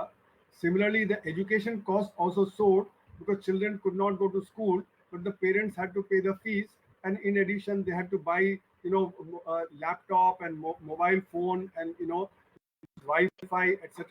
So the education cost also increased. Similarly, other services costs of banking, etc., also increased. So many services which were not used, like restaurants and hotels, eating out and travel, they should have been taken out of the thing. So therefore, some services costs increased a lot and some services were not used. And that's why a re-estimation of the consumer price index was very necessary, but that has not been done. ఉదాహరణకి మనం మహమ్మారి టైంలో పరిశీలించినప్పుడు, మహమ్మారి కాలంలో ప్రతి కుటుంబంలోనూ ఆరోగ్య అవసరాల కోసం పెద్ద ఎత్తున ఖర్చు పెట్టడం పెరిగింది గతం కంటే. అట్లాగే ఆరోగ్య అవసరాలకు సంబంధించి వివరణ అంతా అక్కర్లేదు, ప్రతి కుటుంబము ఆ కార్పొరేట్ హాస్పిటల్కో ప్రైవేట్ హాస్పిటల్కి అందుబాటులో ఉన్న ప్రైవేట్ హాస్పిటల్కి వెళ్ళి లక్షల రూపాయలు తగిలేసినటువంటి పరిస్థితి ఉంది. ఇది ప్రభుత్వం ఆరోగ్య సేవల కోసం కేటాయించబడే అమౌంట్ కింద, అంటే ఖర్చు కింద చూపించడం లేదు. అదేవిధంగా మహమ్మారి కాలంలో విద్యారంగం నిర్వహణకు సంబంధించి కూడా ఒక మౌలికమైనటువంటి మార్పు జరిగింది. ఆన్లైన్ తరగతులకి వెళ్ళిపోతున్నారు. ఆన్లైన్ తరగతికి వెళ్ళాలంటే ప్రతి కుటుంబం ఒక కంప్యూటర్ కొనుక్కోవడం, ఒక మొబైల్ కొనుక్కోవడం, ఒక బ్రాడ్బ్యాండ్ కనెక్షన్ తీసుకోవడం, ఇటువంటి అవసరాలన్నిటికీ పెద్ద ఎత్తున ఖర్చు చేయాల్సినటువంటి పరిస్థితి ఉంది. అది ప్రభుత్వం రూపొందించే టోకు ధరల సూచీలో కానీ, అట్లాగే చిల్లర ధరల సూచీలో, వినిమయ ధరల సూచీలో కానీ ఈ పెరిగినటువంటి ఖర్చులు ఏ రంగాలకి, ఏ అవసరాలకి ఖర్చులు పెరుగుతున్నాయి, అసలు మొత్తం కుటుంబం యొక్క మారుతున్నటువంటి పరిస్థితికి అనుగుణంగా కుటుంబ ఆర్థిక అవసరాల్లో కుటుంబ వినిమయ అవసరాల్లో ఏ రకంగా మారుతున్నాయి, ఆ మారుతున్న ఖర్చులు ఏ మేరకు భారం అవుతున్నాయి, వీటికి సంబంధించినటువంటి పొందికని మదింపు చేసి లెక్కించే పరిస్థితి ఇంకా మన ప్రభుత్వాలు రూపొందించుకోలేదు. అదేవిధంగా మన ప్రభుత్వాల లెక్క ప్రకారం హోటళ్ళు, రెస్టారెంట్లు ఇటువంటి వాటికి ఒక వెయిటేజ్ ఇస్తారు. ఆ వెయిటేజ్ ప్రకారం చూసుకున్నప్పుడు గత 2 సంవత్సరాల కాలంలో హోటళ్ళు మూతపడ్డాయి, సినిమా హాళ్లు మూతపడ్డాయి, మరొక రకాలైన ప్రయాణాలు నిలిచిపోయాయి. కాబట్టి వీటికి పెట్టే ఖర్చుల సంబంధించినటువంటి వివరాలని, అంటే నమూనా ఖర్చులకు సంబంధించినటువంటి వివరాలని తగ్గించి, ఇందాక చెప్పినట్టు వైద్యం, ఆరోగ్యం, విద్య ఇటువంటి వాటికి పెరిగినటువంటి ఖర్చులకి అనుగుణంగా ఆ ధరల సూచీ నమూనాని పునఃసమీక్షించి పునర్నిర్మించాల్సినటువంటి అవసరం కూడా ఉంది. Now I come to impact of inflation on the poor people and the average middle class people and others. So the inflation means that what we were purchasing is now costing us more. So if our income is rising by that amount, then it does not matter. But if our income is not rising or income is falling and the prices are rising, then our budget for the family gets adversely affected. Now the middle classes may have some savings, but they have to use up their savings for the consumption. That means their savings get curtailed. But the poor people have no saving, and therefore they have to cut back on their essential consumption, or they have to take debt. So they get into debt. So the poor people are affected very badly, and even the middle classes, those who have lost employment, they are getting affected very badly by the inflation. ఇప్పుడు ధరల సూచి రోజువారీ ఆర్థిక జీవితాన్ని, ప్రజల యొక్క ఆర్థిక జీవితాన్ని ఎలా ప్రభావితం చేస్తుందో పరిశీలిద్దాం. ఉదాహరణ, మహమ్మారి కాలంలో మధ్యతరగతి ఒక రకమైనటువంటి మధ్యతరగతి ప్రజలు లేదంటే సంపన్నులు ఒక రకమైనటువంటి తరహా సమస్యలను ఎదుర్కొంటే, పేదలు మరొక రకమైనటువంటి సమస్యల్ని ఎదుర్కొన్నారు. మధ్యతరగతికి అప్పటికి వాళ్ళు ఉద్యోగాల రూపంలోనో మరొక రూపంలోనో అంతో ఎంతో పొదుపు చేసుకుని ఉంటారు, బ్యాంకుల్లో ఉంటాయి లేదంటే ఫిక్స్డ్ డిపాజిట్లో ఉంటాయి. ఈ మహమ్మారి కాలంలో ఉద్యోగాలు లేవు, జీతాలు లేవు కాబట్టి ఆ ఫిక్స్డ్ డిపాజిట్లో బ్యాంక్ ఖాతాలో ఉన్నటువంటి సొమ్ముని డ్రా చేసుకొని వాళ్ళ అవసరాలు తీర్చుకోవడానికి ప్రయత్నం చేశారు. అందులో కూడా కొంత అనివార్యంగా రేపటి పరిస్థితి ఏమవుతుందో అనేది తెలియదు కనుక విచ్చలవిడిగా ఖర్చు చేసే పరిస్థితి. మళ్ళీ వచ్చే నెల జీతం వస్తే ఈ నెల వచ్చినటువంటి జీతాన్ని మనం విచ్చలవిడిగాను మన అవసరాల కోసం ప్రాధాన్యతల ప్రకారం ఖర్చు పెట్టాం. కానీ అటువంటి వాతావరణం లేదు కాబట్టి ఆచితూచి జాగ్రత్తగా ఖర్చు పెట్టుకున్నారు. మరి పేదల పరిస్థితి, వాళ్ళకి జీతాలు గ్యారంటీ ఏం లేదు, అసలు జీతాలే లేని జీవితాలు అవి. కాబట్టి వాళ్ళు అనివార్యంగా చేయగలిగింది ఏమిటి, వాళ్ళ రోజువారీ అవసరాలని తగ్గించుకున్నారు. అంటే గతంలో వారానికి ఒకసారి మాంసాహారం తీసుకుంటే ఇప్పుడు 2 వారాలకు, 3 వారాలకు, 4 వారాలకు ఒకసారి తీసుకోవటం, ఆ రకమైన రకరకాల పద్ధతుల్లో తగ్గించుకోవడానికి వాళ్ళు ప్రయత్నం చేశారు. కాబట్టి ఈ రెండు తరగతుల్ని ఒకే తరహాలో ప్రభావితమైనట్టుగా మనం అంచనా వేయడానికి కానీ నిర్ధారణకు రావడానికి కానీ అవకాశం లేదు. In India, we know that 94% of our workforce is in the unorganized sector, and by definition, they cannot bargain for higher incomes. And therefore, when prices rise suddenly, then their incomes begin to fall. And further, we know that unemployment was created among the unorganized sector very badly. According to CMIE data, in April last year, 122 million people lost their employment. But according to me, about 200 million people lost work, and therefore they lost income. And out of this, according to CMIE data, about 18 million people were from the organized sector and 5 million people were professionals. So not only was the unorganized sector hit, but even the organized sector workers were also hit by this pandemic, and their incomes came down, and therefore inflation is hitting them hard. One minute. Sorry for interruption. Now you are given the scope to present your PTP. So PPT. PTP, PowerPoint presentation, sorry, PPT. Achha. Then you have to press on the button actions on your Achha. computer system. Okay. Then you will get it. Okay. Action. Right. Viraya. Where is the action? It's in the options. Yeah. Options. Professor Arun, not options. If you see a button in the bottom, there is a plus button. Plus actions. Yes, I see that. Okay. Yeah. Now I can see.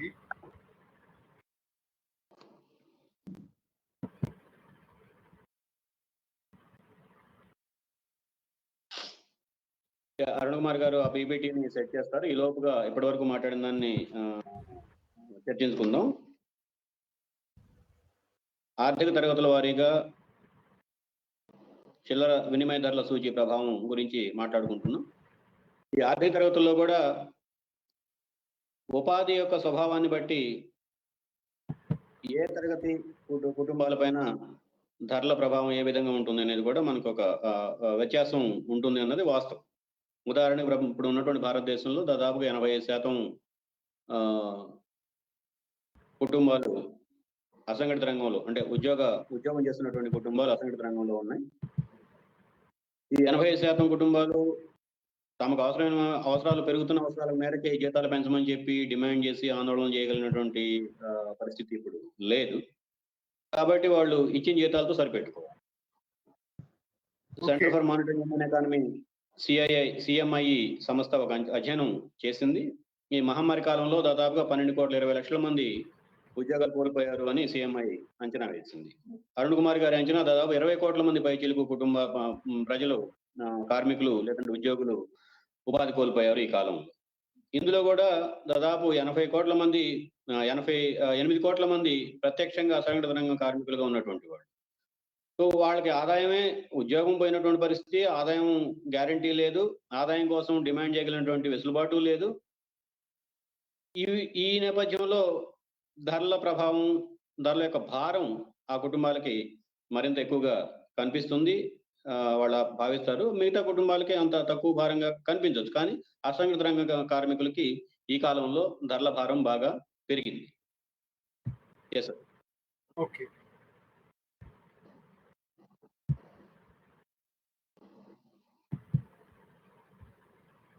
Okay, so there is a decline in demand for the non-essentials and even for the essential items because people's incomes have come down and therefore they were only consuming essentials, but the well-off sections, even they were not consuming other items other than essentials. So in the economy as a whole, the demand had come down and this was recovering only slowly, and therefore in a vicious cycle this was slowing down employment generation, because if demand is less, production is less, then employment generation also comes down. Mr. Virya? Yeah. ఈ పరిణామాలు మొత్తం భారత ఆర్థిక వ్యవస్థలో ఒక విషవలయానికి దారితీస్తున్నాయి. మహమ్మారి కారణంగా ఆదాయాలు కోల్పోవటం, ఆదాయాలు తగ్గినటువంటి నేపథ్యంలో కుటుంబ అవసరాలు తగ్గించుకోవటం, ఇవి పేదలు చేస్తున్నటువంటి పని. మధ్యతరగతి ఆ పైన ఉన్నటువంటి వాళ్ళు కూడా విలాస వస్తువులు లేదంటే వినిమయ వస్తువులు, వినోద వస్తువులు వీటన్నిటిని కూడా కొనడంలో వెనక ముందు ఆడుతున్నారు, ఆచితూచి వ్యవహరిస్తున్నారు. ఈ రెండు పరిణామాలు కలిపి ఉత్పత్తి పైన గిరాకీ తగ్గిపోతుంది. కాబట్టి గిరాకీ లేనప్పుడు ఉత్పత్తి చేయాల్సిన అవసరం ఏమిటి అనే ప్రశ్న కూడా ముందుకు వస్తుంది. ఉత్పత్తి తగ్గించడం కోసం ప్రైవేట్ కంపెనీలు ఏం చేస్తాయి? అనివార్యంగా అక్కడ ఉన్నటువంటి కార్మికులు తొలగిస్తాయి.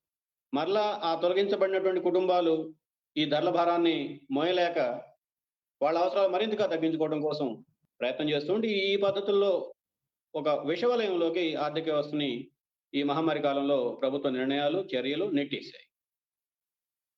Yes, sir.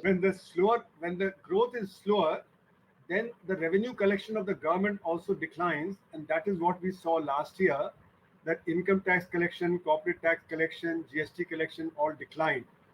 And therefore what happens is deficit starts to rise, and the government then cuts back its expenditures so as to not allow the deficit to rise too much. And this axe falls largely on the social sectors, where social sectors are the ones where actually employment generation is higher. So therefore the cutback on social sector also impacts employment again. And therefore all this again impacts the poor people and the working class, and that aggravates poverty and reduces demand further. So why are the poor affected? Because if the social sectors have a cutback and the social sector expenditures are reduced, then the public services are not available easily to the poor people, and that then aggravates poverty. ఈ విస్తృతమైనటువంటి విషవలయం, ఆర్థిక వ్యవస్థలో విస్తృతమైనటువంటి విషవలయం కాస్త మరింత పేదరికానికి దారితీస్తుంది. ఉదాహరణకి ఇందాక చెప్పినట్టుగా ఉత్పత్తి తగ్గిపోయినప్పుడు ప్రభుత్వాలకు వచ్చే ఆదాయాలు కూడా తగ్గిపోతాయి. ఉత్పత్తి ఆర్థిక అభివృద్ధి రేటు గణనీయంగా 10%, 18% ఆ ప్రాంతంలో ఉన్నప్పుడు ప్రభుత్వానికి ఎక్కువ ఆదాయం వస్తుంది. ఇప్పుడు ఆ వృద్ధి రేటు పై చెప్పినటువంటి కారణాల వల్ల, అంటే వినిమయం తగ్గిపోతూ వస్తుంది కాబట్టి నిత్యావసర వస్తువులు కూడా పరిమితంగా కుదించి వాడుకోవటం, 3 పూటలు తినేవాళ్ళు 1 పూటకు పరిమితం అవుతున్నారు కాబట్టి వాటన్నిటి పర్యవసానంగా ఉత్పత్తి తగ్గిపోతుంది. ఉత్పత్తి తగ్గిపోతే వృద్ధి రేటు తగ్గుతుంది.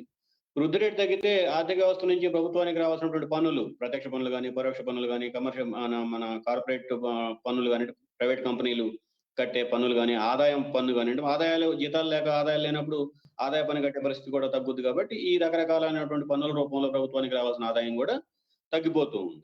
ఈ తగ్గిపోతున్నటువంటి ఆదాయం నేపథ్యంలో ప్రభుత్వం ఏం చేస్తుంది?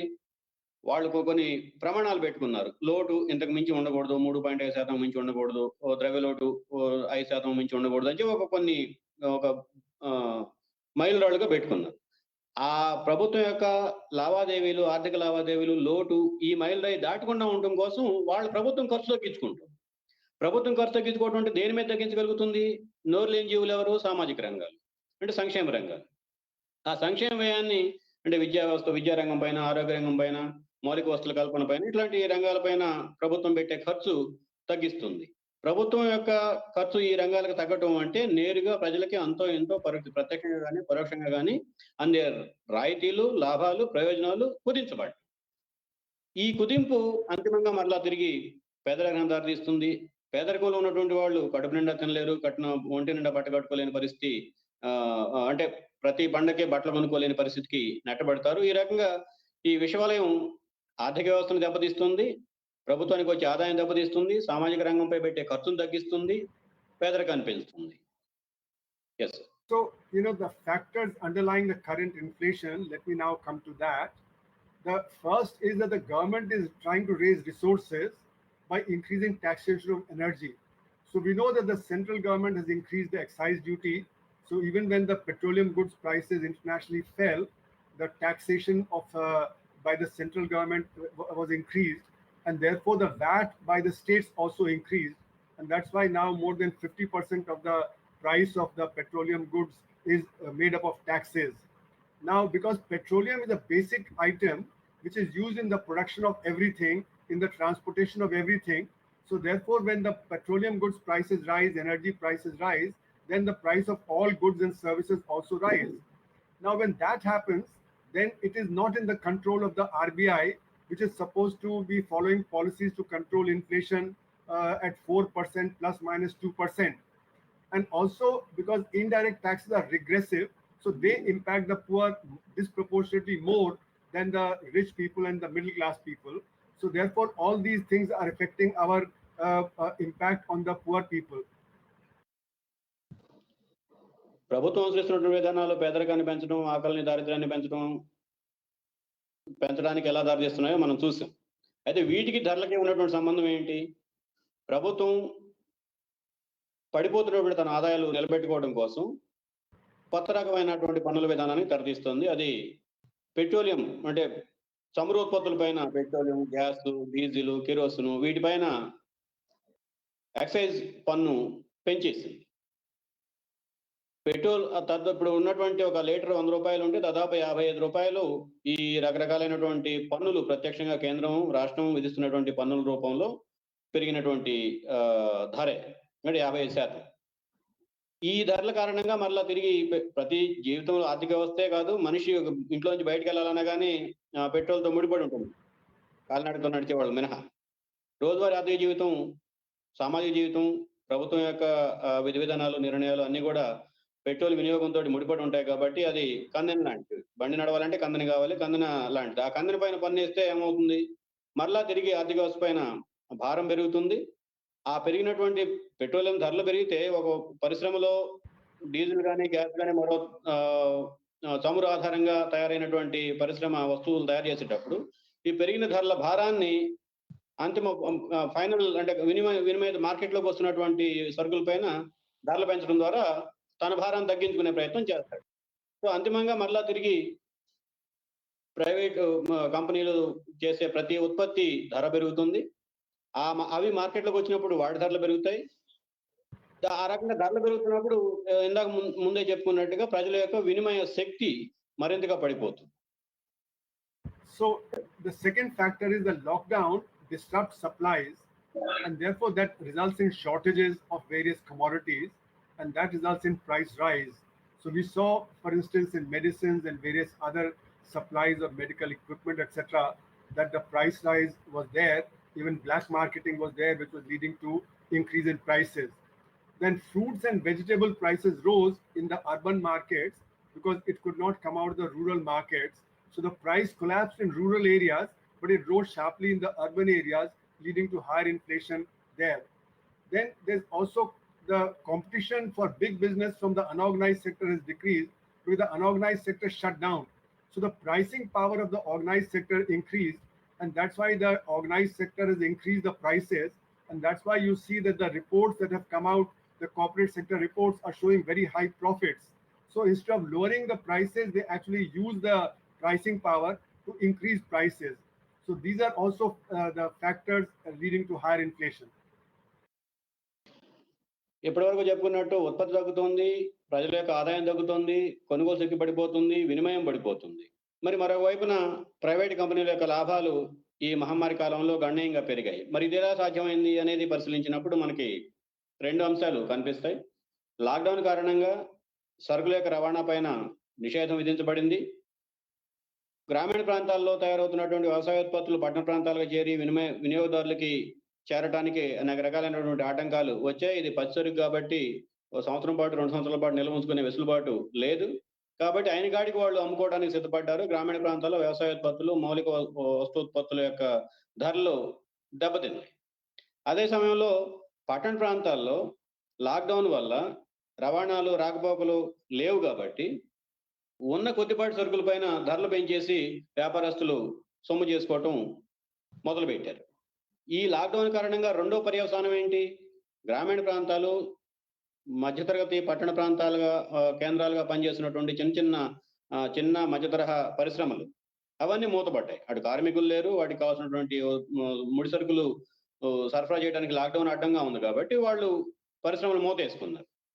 గతంలో భారీ పరిశ్రమలో తయారయ్యే వస్తువులు గ్రామీణ ప్రాంతాల్లోనూ, పట్టణ ప్రాంతాల కేంద్రాలుగా ఉన్నటువంటి మధ్య తరహా, చిన్న తరహా పరిశ్రమల్లో తయారవుతున్న వస్తువులు అన్ని కలిపి సమాజంలోకి వస్తే ఈ మధ్య తరహా, చిన్న తరహా పరిశ్రమల్లో తయారయ్యే వస్తువుల యొక్క ధరలు కొద్దిగా తక్కువగా ఉంటాయి కాబట్టి భారీ పరిశ్రమల్లో వస్తువులు తయారు చేసే కంపెనీలు యజమానులు కూడా ఈ ధరలు తక్కువగా అంతో ఎంతో తక్కువ తగ్గించి మార్కెట్లో వదలటం కోసం ప్రయత్నం చేస్తారు. కానీ లాక్డౌన్ కారణంగా చిన్న తరహా పరిశ్రమలు మొత్తం మూతపడటం, అవన్నీ ఉపాధి కోల్పోయి వాళ్ళందరూ రోడ్డును పట్టడంతో ఇక పారిశ్రామిక రంగంలో విస్తృత స్థాయిలో లార్జ్ స్కేల్లో తయారవుతున్నటువంటి వస్తూత్పత్తులు, వినియోగదారుల సరుకులు వాడు పెట్టిందే ధర, చెప్పిందే రేటుగా తయారైపోయింది. ఆ రకంగా రేట్లు పెంచడం, ఉత్పత్తి స్థానంలో రేట్లు పెంచడం, వినిమయ స్థానంలో రేట్లు పెంచడం ద్వారా కంపెనీలకి ఈ కాలంలో లాభాలు పెరిగాయి. ఈ లాక్డౌన్ అనాలోచితంగా ప్రకటించినటువంటి లాక్డౌన్ రెండు పర్యవసానాలకి దారితీసింది. ఒకవైపు పేదరికం పెరిగింది, ఆకలి పెరిగింది, మూడో వైపు లాభాలు పెరిగాయి. Now there are additional factors coming from the international situation. Indian economy has not yet recovered, but the economy in China had recovered just 3 months after their lockdown, and the US economy has been recovering and growing very rapidly. In Europe also there has been recovery. So demand for inputs has increased quite sharply in the last 5-6 months. But the supplies remain disrupted. Like for instance, the computer chips required for automobiles, there is a huge shortage of that. But the demand for raw materials like metals and petroleum goods has increased. So the result is that the price of metals and petroleum goods in the international market have risen. And also because of supply disruptions, some important component inputs, their prices have also risen. So international factors are affecting our input costs in the economy. ఈ నేపథ్యంలోనే అంతర్జాతీయ ఆర్థిక వ్యవస్థలో వస్తున్న పరిణామాలు కూడా భారతదేశంలో అనేక పారిశ్రామిక ఉత్పత్తుల యొక్క ధరలు పెరగడానికి కారణం అవుతున్నాయి. ఉదాహరణకి భారతదేశంలో ఆర్థిక వ్యవస్థ ఇంకా పట్టాలెక్కలేదు అనేది మన అందరికీ తెలిసినటువంటి వాస్తవం. కానీ మహమ్మారి ప్రపంచవ్యాప్తంగా విస్తరిస్తున్నటువంటి 3 నెలల కాలంలోనే చైనా తన దేశంలో మహమ్మారి విస్తరణని అడ్డుకొని వాళ్ళకు కావాల్సినటువంటి ప్రజల సాధారణ జీవితానికి కావాల్సినటువంటి రక్షణలు కల్పించి ఆర్థిక వ్యవస్థను పట్టాల మీద తీసుకొచ్చింది. దాని తర్వాత యూరోపియన్ దేశాల ఆర్థిక వ్యవస్థ గతం కంటే మెరుగ్గా పురోగమించే దిశగా నడుస్తుంది. ఈ రెండు ప్రాంతాల ఆర్థిక వ్యవస్థలు, ఉత్పాదక వ్యవస్థలు పట్టాల మీదకి ఎక్కిన తర్వాత వాటికి కావాల్సినటువంటి సరుకుల సరఫరాకి గిరాకీ పెరుగుతుంది. ఆ పెరుగుతున్న గిరాకీని తీర్చడానికి రకరకాలైనటువంటి అవాంతరాలు, ఆటంకాలు తలెత్తా ఉన్నాయి. కాబట్టి ఉత్పాదక వ్యయం పెరుగుతుంది. అంతర్జాతీయ మార్కెట్లో ఉత్పాదక వ్యయం పెరిగిన తర్వాత అంతర్జాతీయ మార్కెట్తో ముడిపడి భారతదేశంలో వస్తూత్పత్తి తయారీ రంగంతో ఉన్నటువంటి అన్ని రకాల వస్తువుల యొక్క ధరలు కూడా పెరుగుతూ ఉన్నాయి. ఇది మరొక రకమైనటువంటి ప్రభావం ఈ మహమ్మారి కాలంలో భారత ఆర్థిక వ్యవస్థని పట్టి పీడిస్తున్నటువంటి సమస్య. So Indian businessmen are claiming that the increase in input cost is leading to price rise, but actually if you see the wage data, the wage share of the production has actually declined because both the wages have declined and the employment has declined for the given production. So what is happening is that the monopoly power of the big business has increased, and they are using that to increase the prices.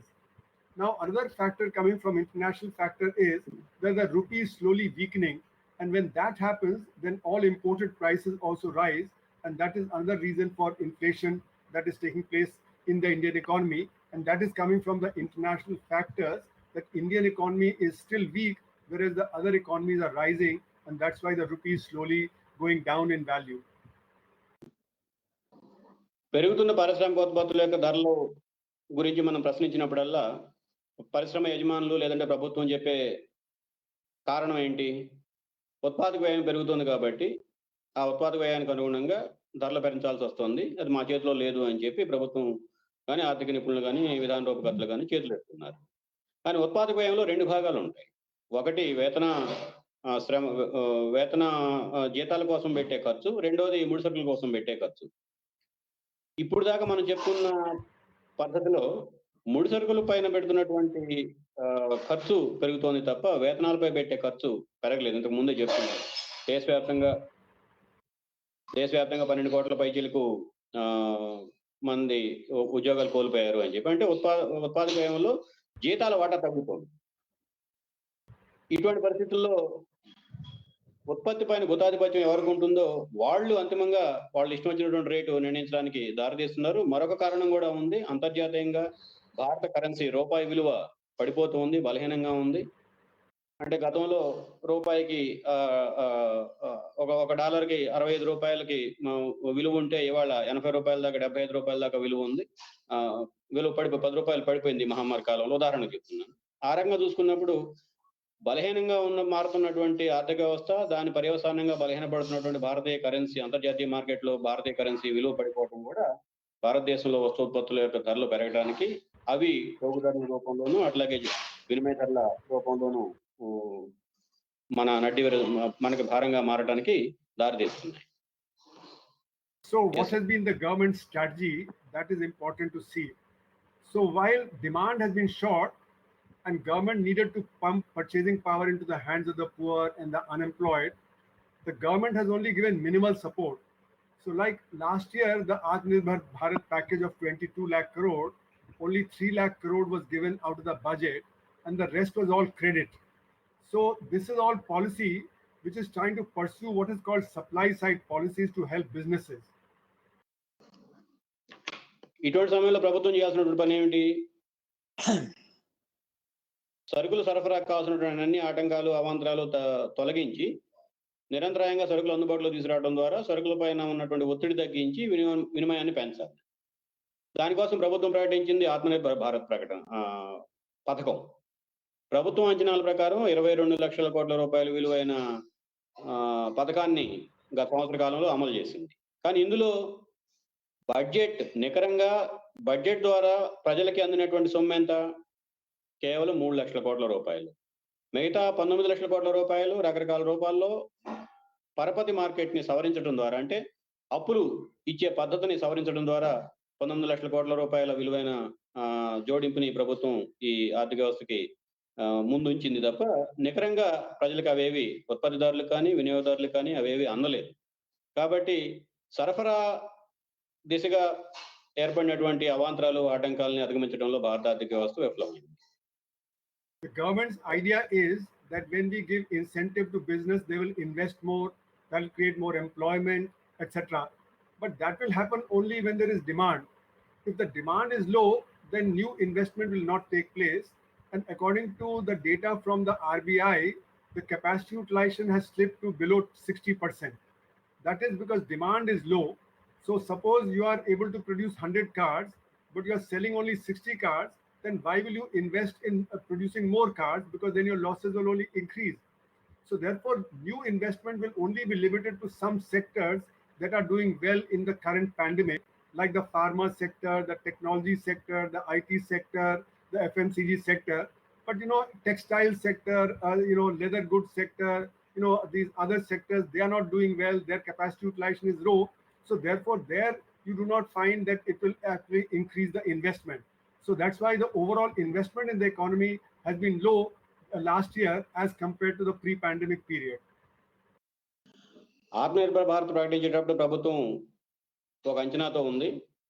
ఈ ఆత్మనిర్భర్ భారత్ ద్వారా అందించే రాయితీలు వస్తోత్పత్తి రంగంలో పెట్టుబడులు పెంచడానికి దారితీస్తుంది. అట్లాగే పెట్టుబడులు పెరగడం అంటే మళ్ళా ఆర్థిక వ్యవస్థ వలయం చక్రం తిరగటం మొదలవటం, ఉద్యోగాలు దొరకటం, జీతాలు రావటం, ఖర్చులు తగ్గి ఆదాయాలు పెరగటం, ఈ తరహా వలయానికి సానుకూల వలయం దిశగా ఉపయోగపడుతుంది అని ప్రభుత్వం అంచనా వేసింది.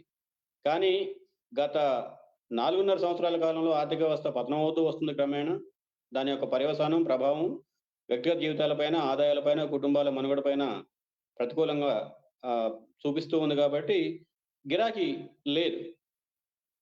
దాంతో ఆర్బీఐ ఈ మధ్య ఒక నివేదిక విడుదల చేసింది. వాళ్ళు ఇచ్చినటువంటి నివేదిక సారాంశం ఏంటంటే, భారతదేశంలో ఒక 100 కార్లు తయారు చేసే సామర్థ్యం ఉంటే మార్కెట్లో అమ్ముడుపోతుంది మాత్రం 60 కార్లు. కాబట్టి ఉత్పత్తిదారుడు 100 కార్లు తయారు చేసే సామర్థ్యాన్ని నిలబెట్టుకొని దాన్ని కొనసాగించుకోవాల్సిన అవసరానికి సిద్ధపడ్డా కదా, 60 కార్లు మాత్రం తయారు చేయడానికి సిద్ధపడతాడు. 60 కార్లు తయారు చేయడం అంటే మళ్ళీ ఉత్పత్తి తగ్గడంతో పాటు వేతనాలు కార్మికుల సంఖ్య తగ్గడం, వేతనాలు తగ్గడం. ఇది ఈ రకమైనటువంటి ప్రతికూల ప్రభావాన్ని అధిగమించకుండా ప్రభుత్వం ఆశించినటువంటి సానుకూల వలయానికి మన ఆర్థిక వ్యవస్థని తీసుకెళ్ళడానికి సాధ్యం కాదు. అందుకనే గత మహమ్మారి కంటే ముందు ఉన్నటువంటి ఉత్పాదక సామర్థ్యాలు ఇవాళ భారత ఆర్థిక వ్యవస్థలో లేవు, తగ్గిపోయాయి. So supply side policies work in the medium term and long term, whereas demand side policies work immediately. So it is like saying that if my house is burning, then somebody comes and says, instead of throwing water, that we will buy more fire tender, we will set up a fire station near your house. By then my house will be burned.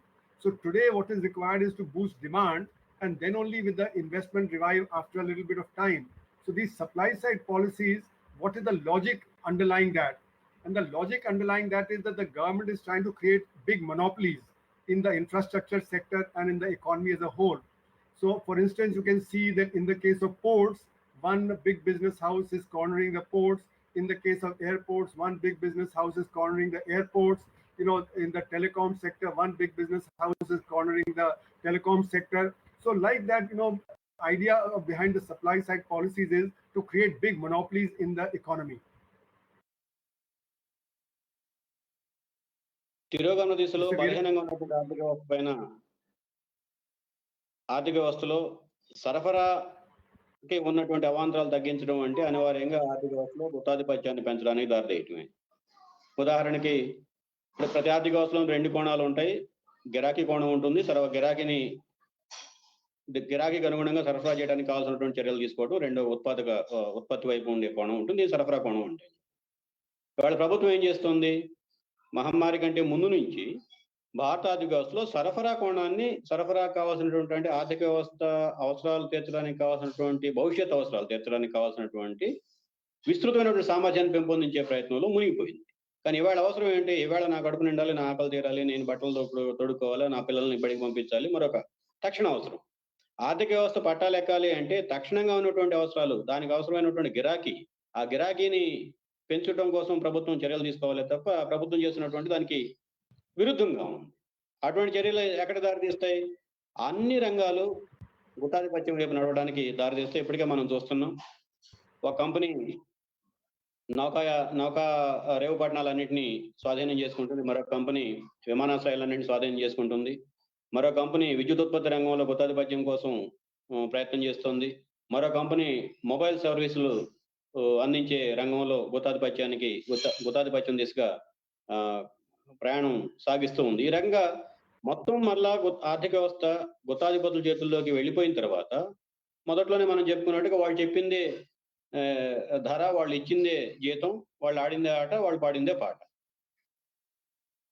So now government has been marginalizing the unorganized sector since the time of demonetization, and then the GST also impacted them very badly. and it is aiding, on the other hand, the organized sector. And it is saying that by digitization, we will convert the unorganized sector to organized sector.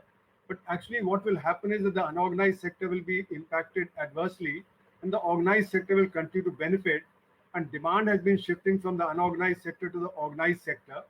So the organized sector also, within that also monopolies and oligopolies are being sought to be created. So this massive inequality that is resulting in the economy is also a factor that would need to take into account for analysis of what is happening to the poor people. And you can also see that the farm bills are also a concession to big business, because big business wants to enter the marketing of agricultural produce. So rather than think of the farmers, the 86% farmers who are small farmers and marginal farmers, the whole emphasis is in shifting towards the trading by the big business houses who want to enter into the farm trade. భారత ఆర్థిక వ్యవస్థలో ప్రత్యేకించి ఈ గుత్తాధిపత్యం పెరగడానికి పునాదులు వేసినటువంటి మరొక చర్య నోట్ల రద్దు.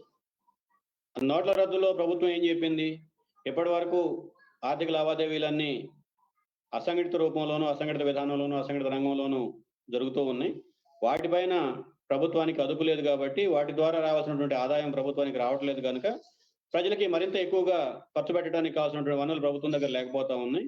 ఈ నోట్ల రద్దు అంటే నోట్లని పెద్ద నోట్లు అన్నారు, తర్వాత క్రమంగా నోట్ల రద్దుకి వచ్చేసింది. అది చిన్న పెద్ద నోట్ల తేడా లేకుండా ప్రతి బ్యాంకులోనూ ఏటీఎంల దగ్గర అందుబాటులో ఉండే నోట్ల మోతాదు నెలకి తగ్గుతూ వస్తుంది. కాబట్టి అది నోట్ల రద్దే.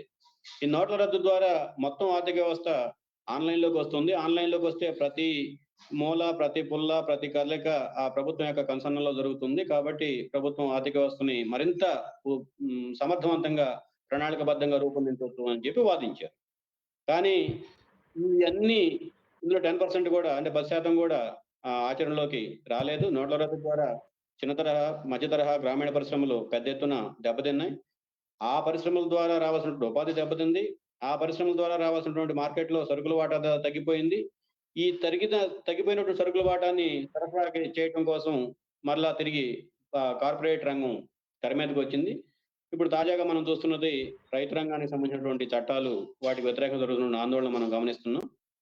ప్రభుత్వం ఆ చట్టాలు రూపొందించేటప్పుడు వ్యవసాయోత్పత్తుల మార్కెట్లోకి భారీ కంపెనీలని, దేశీయ విదేశీ భారీ కంపెనీలని, కొత్త పెట్టుబడిదారీ కంపెనీలని అనుమతించేందుకు రూపొందించిన చట్టాలే తప్ప ఆ వ్యవసాయ రంగంపై జీవనాధారం కోసం ఆధారపడినటువంటి 86%, 83% చిన్న మధ్య తరహా కౌలు రైతుల యొక్క కుటుంబ ఆదాయాలు, స్థితిగతుల్ని మెరుగుపరచడం కోసం రూపొందించినటువంటి చట్టాలు కావు. సో ఇది మొత్తంగా భారత ఆర్థిక వ్యవస్థలో ఉన్నటువంటి ఒక మలుపు. రకరకాల ఒక మిశ్రమ తరహా ఆర్థిక వ్యవస్థ, మిశ్రమ యాజమాన్యంతో కూడినటువంటి ఆర్థిక వ్యవస్థ దశ నుంచి వాడు పూర్తి స్థాయిలో అన్ని రంగాల్లోనూ గుత్తాధిపత్యంతో కూడినటువంటి, గుత్తాధిపత్యం కనుసన్నల్లో నడవాల్సినటువంటి ఆర్థిక వ్యవస్థ కింద మనం పరిణామం చెందుతూ ఉన్నాం. So now to conclude, what we have seen is that the current inflation rate is not correctly measured. It does not really show the impact on the poor people and the middle classes. And that's why the consumer price index should have been modified, taking into account that the lockdown had changed the consumption pattern in the economy. And therefore, the non-rich people in the country are suffering a double blow. First, due to the loss of their income because of employment and income, and secondly, due to the rise in prices. And this is what is going to slow down the pickup in the growth of the economy because of the demand shortage that is likely to continue. Now, the government could have helped to moderate all this by reducing the indirect taxes, but the government is not doing that. And instead, what it is doing is, it is helping the well-off sections and by creating monopolies, which is going to be adverse to the poor people, the working classes, the farmers, and the middle classes in the country. Thank you very much for your patience. ఈ పరిణామాల నేపథ్యంలో ద్రవ్యోల్బణం గురించి మనం మాట్లాడుకుంటున్నప్పుడు ప్రభుత్వం తీసుకుంటున్నటువంటి చర్యలు కానీ, ప్రతిపాదనలు కానీ అవి ఆర్థిక వ్యవస్థకి, ప్రజలకి అంత ఆరోగ్యకరమైనటువంటి ఉపయోగపడేవిగా లేవు. ఇప్పటి వరకు చెప్పినటువంటి మొత్తం ఆర్థిక వ్యవస్థ వలయాన్ని మనం మరొకసారి గమనంలో తీసుకుంటే, ప్రజల యొక్క ఆదాయాలు పడిపోతున్నాయి. ప్రభుత్వ నిర్ణయాల వల్ల, మహమ్మారి వల్ల, లాక్డౌన్ వల్ల ఉద్యోగాలు కోల్పోతున్నారు. సరుకుల యొక్క గిరాకీ తగ్గిపోతూ ఉంది. తిరిగి ఇది ఉత్పత్తి పైన ప్రభావితం చూపిస్తుంది. ఉత్పాదక సామర్థ్యం పూర్తి స్థాయిలో వినియోగించుకునే స్థితికి ఆర్థిక వ్యవస్థ నెట్టబడుతూ ఉంది. దీన్ని అదనుగా తీసుకొని గుత్తాధిపత్యం అన్ని రంగాలపైన గుత్తాధిపత్యం సంపాదించడానికి పెద్ద పెద్ద రాబందులు పొంచి ఉన్నాయి. దానికి వాళ్ళు ఆ రాబందులు కోళ్ళని పిల్లల్ని అన్నింటినీ ఎగరేసుకొని పోతూ కూడా ఉన్నాయి. వీటిని సవరించి సాధారణమైనటువంటి ఆర్థిక వ్యవస్థ మరలా తిరిగి ప్రజానుకూలమైనటువంటి పద్ధతుల్లో ప్రజలకు అంతో ఎంతో ఆదాయాలు తెచ్చిపెట్టే పద్ధతుల్లో పట్టాలు ఎక్కాలి అంటే తక్షణం ప్రభుత్వం చేయాల్సినటువంటి పని, చేయగలిగిన పని పరోక్ష పన్నుల్ని తగ్గించడం. కానీ ప్రభుత్వం పరోక్ష పన్నులు తగ్గించడానికి సిద్ధంగా లేదు. ఇదే విధానం మరింత కాలం కొనసాగితే ఆర్థిక వ్యవస్థ ఎప్పట్లో కోలుకొని పట్టాలెక్కే పరిస్థితి కనిపించడం లేదు. ఇప్పటి వరకు మీరు ఓపికగా విన్నందుకు ధన్యవాదాలు. Thank you professor Arun Kumar గారు. నా మన మనోహర్ రావు గారికి ఒక ప్రశ్న ఉంది. అదేమిటంటే ఈ గ్రెయిన్ మార్కెట్ ప్రైవేటైజ్ అవుతే ఇప్పుడు మనకి సెల్ ఫోన్స్ ఛార్జీలు తగ్గినట్టుగా గ్రెయిన్ మార్కెట్ కనుక ప్రైవేటైజ్ అయితే వినియోగదారులకు ధరలు తగ్గుతాయా, అటువంటి అవకాశం ఉంటుందా అనేది ప్రశ్న అండి. ఇప్పుడు దీనికి జవాబు చెప్పమంటారా ఇమీడియట్ గా, లేకపోతే అని? జవాబు చెప్పండి. ఇప్పుడు మనం గ్రెయిన్ మార్కెట్స్ గురించి కనుక తీసుకుంటే అసలు నిజానికి గ్రెయిన్ మార్కెట్స్ లో వినియోగదారులకి వచ్చే లాభం కంటే కూడా అమ్మకందారులకు వచ్చే లాభం చాలా ఎక్కువ. దానికి కారణం ఏంటి అంటే గ్రెయిన్ మార్కెట్లు అనేవి పెద్ద తరహా బహుళ జాతి లేదా మన దేశంలోనే ఉన్న రిలయన్స్ లాంటి ఇట్లాంటి మార్కెట్ గ్రెయిన్ మార్కెట్లు వాళ్ళు మొత్తం దాన్ని కొనుగోలు చేసి వాళ్ళకు కావాల్సిన నాణ్యతా ప్రమాణాలను ముందే నిర్దేశించుకొని వాళ్ళు ఏం చేస్తున్నారంటే ఆ రైతుల దగ్గరికి నేరుగా వెళ్ళి వాళ్లకు పంట పెట్టుబడి, పంట రుణాలు ఇవ్వడం జరుగుతుంది. ఏ పంటనైతే వాళ్ళకి కావాలో ఆ పంటలను ముందే నిర్ణయించుకొని రైతుల దగ్గరికి వెళ్ళి రైతుల పొలాల్లో ఆ పంటల్ని పరిశీలించి వాళ్ళకు కావలసిన నాణ్యతా ప్రమాణాల ప్రకారంగా ఉంటే తప్ప వాళ్ళు తీసుకోరు. అయితే వాళ్ళు ఏం చేస్తారంటే అప్పుడున్న మార్కెట్ ధర కంటే చాలా ఎక్కువ రైతులకు ఇస్తున్నామని చెప్పి దాన్ని వాళ్ళతో ఒక ఒడంబడిక చేసుకోవడం జరుగుతుంది. అయితే పంట యొక్క దిగుబడి వచ్చిన తర్వాత వాళ్ళు చెప్పిన నాణ్యతా ప్రమాణాలకు ఏమాత్రం కూడా కొంత తేడా ఉన్నా వాళ్ళు ఒడంబడికలకు అనుబడి ఉన్న ధరలు కాకుండా ప్రభుత్వం నిర్ణయించిన కనీస మద్దతు ధర కంటే కూడా తక్కువ ఇచ్చే అవకాశాలు ఉన్నాయి. అందుకనే ఇప్పుడు రైతులు ఈ ప్రభుత్వ చట్టాలకు వ్యతిరేకంగా చేయడానికి కారణం ఏంటంటే, ఒకటి రైతులకు గిట్టుబాటు ధర కూడా దక్కకుండా, మార్కెట్ ధరలు కూడా దక్కకుండా వాళ్ళు మొత్తం నష్టం దాన్ని పొందాల్సి ఉంటుంది మొదటిది. రెండవది, గ్రెయిన్ మార్కెట్లు ఎప్పుడైతే ప్రైవేటీకరణ అవుతుందో వాళ్ళు ప్రభుత్వం నిర్ణయించిన ధరలకు అమ్ముకోవాల్సిన అగత్యం వాళ్ళకు లేదు. వాళ్ళు ఎందుకంటే ప్రభుత్వమే వాళ్ళని సరసమైన ధరలకు మీరు మార్కెట్ ధరలకు మీరు అమ్ముకోండి అని వాళ్లకు స్వేచ్ఛ వ్యాపారాన్ని పర్మిషన్ ఇచ్చినట్టే అయిపోయింది, ఆ అనుమతి ఇచ్చారు. స్వేచ్ఛగా మీరు అమ్ముకోవడానికి వీలవుతుంది అని అయితే ఏమిటి, ఇప్పుడు కొనుగోలుదారులకు దానికి లాభం జరగదు, అటు ఉత్పత్తిదారులకు అంటే రైతులకు లాభం జరగదు. మధ్యలో ఈ పెట్టుబడిదారులు ఎవరైతే ఉన్నారో ఈ పెద్ద కంపెనీలు లేదా బహుళ జాతి కంపెనీలు, ఎందుకంటే ఇప్పుడు మనకు వాల్మార్ట్ ఇలాంటి వాటికి కూడా కొంతమంది ఒడంబడిక చేసుకొని మన భారతీయ వాళ్ళతో ఒడంబడిక చేసుకొని మెట్రో అని తీసుకొచ్చారు. మీరు చూస్తున్నారు, మెట్రో అనేది ఇట్స్ నథింగ్ బట్ వాల్మార్ట్. ఈ భారతీయ వాళ్ళతోని వాళ్ళు ఒడంబడిక చేసుకొని మొత్తం రైతుల దగ్గరికి ముందే ఈ సప్లై చైన్ మేనేజ్మెంట్ అనేది తీసుకురావడం యొక్క ఉద్దేశం ఇదే.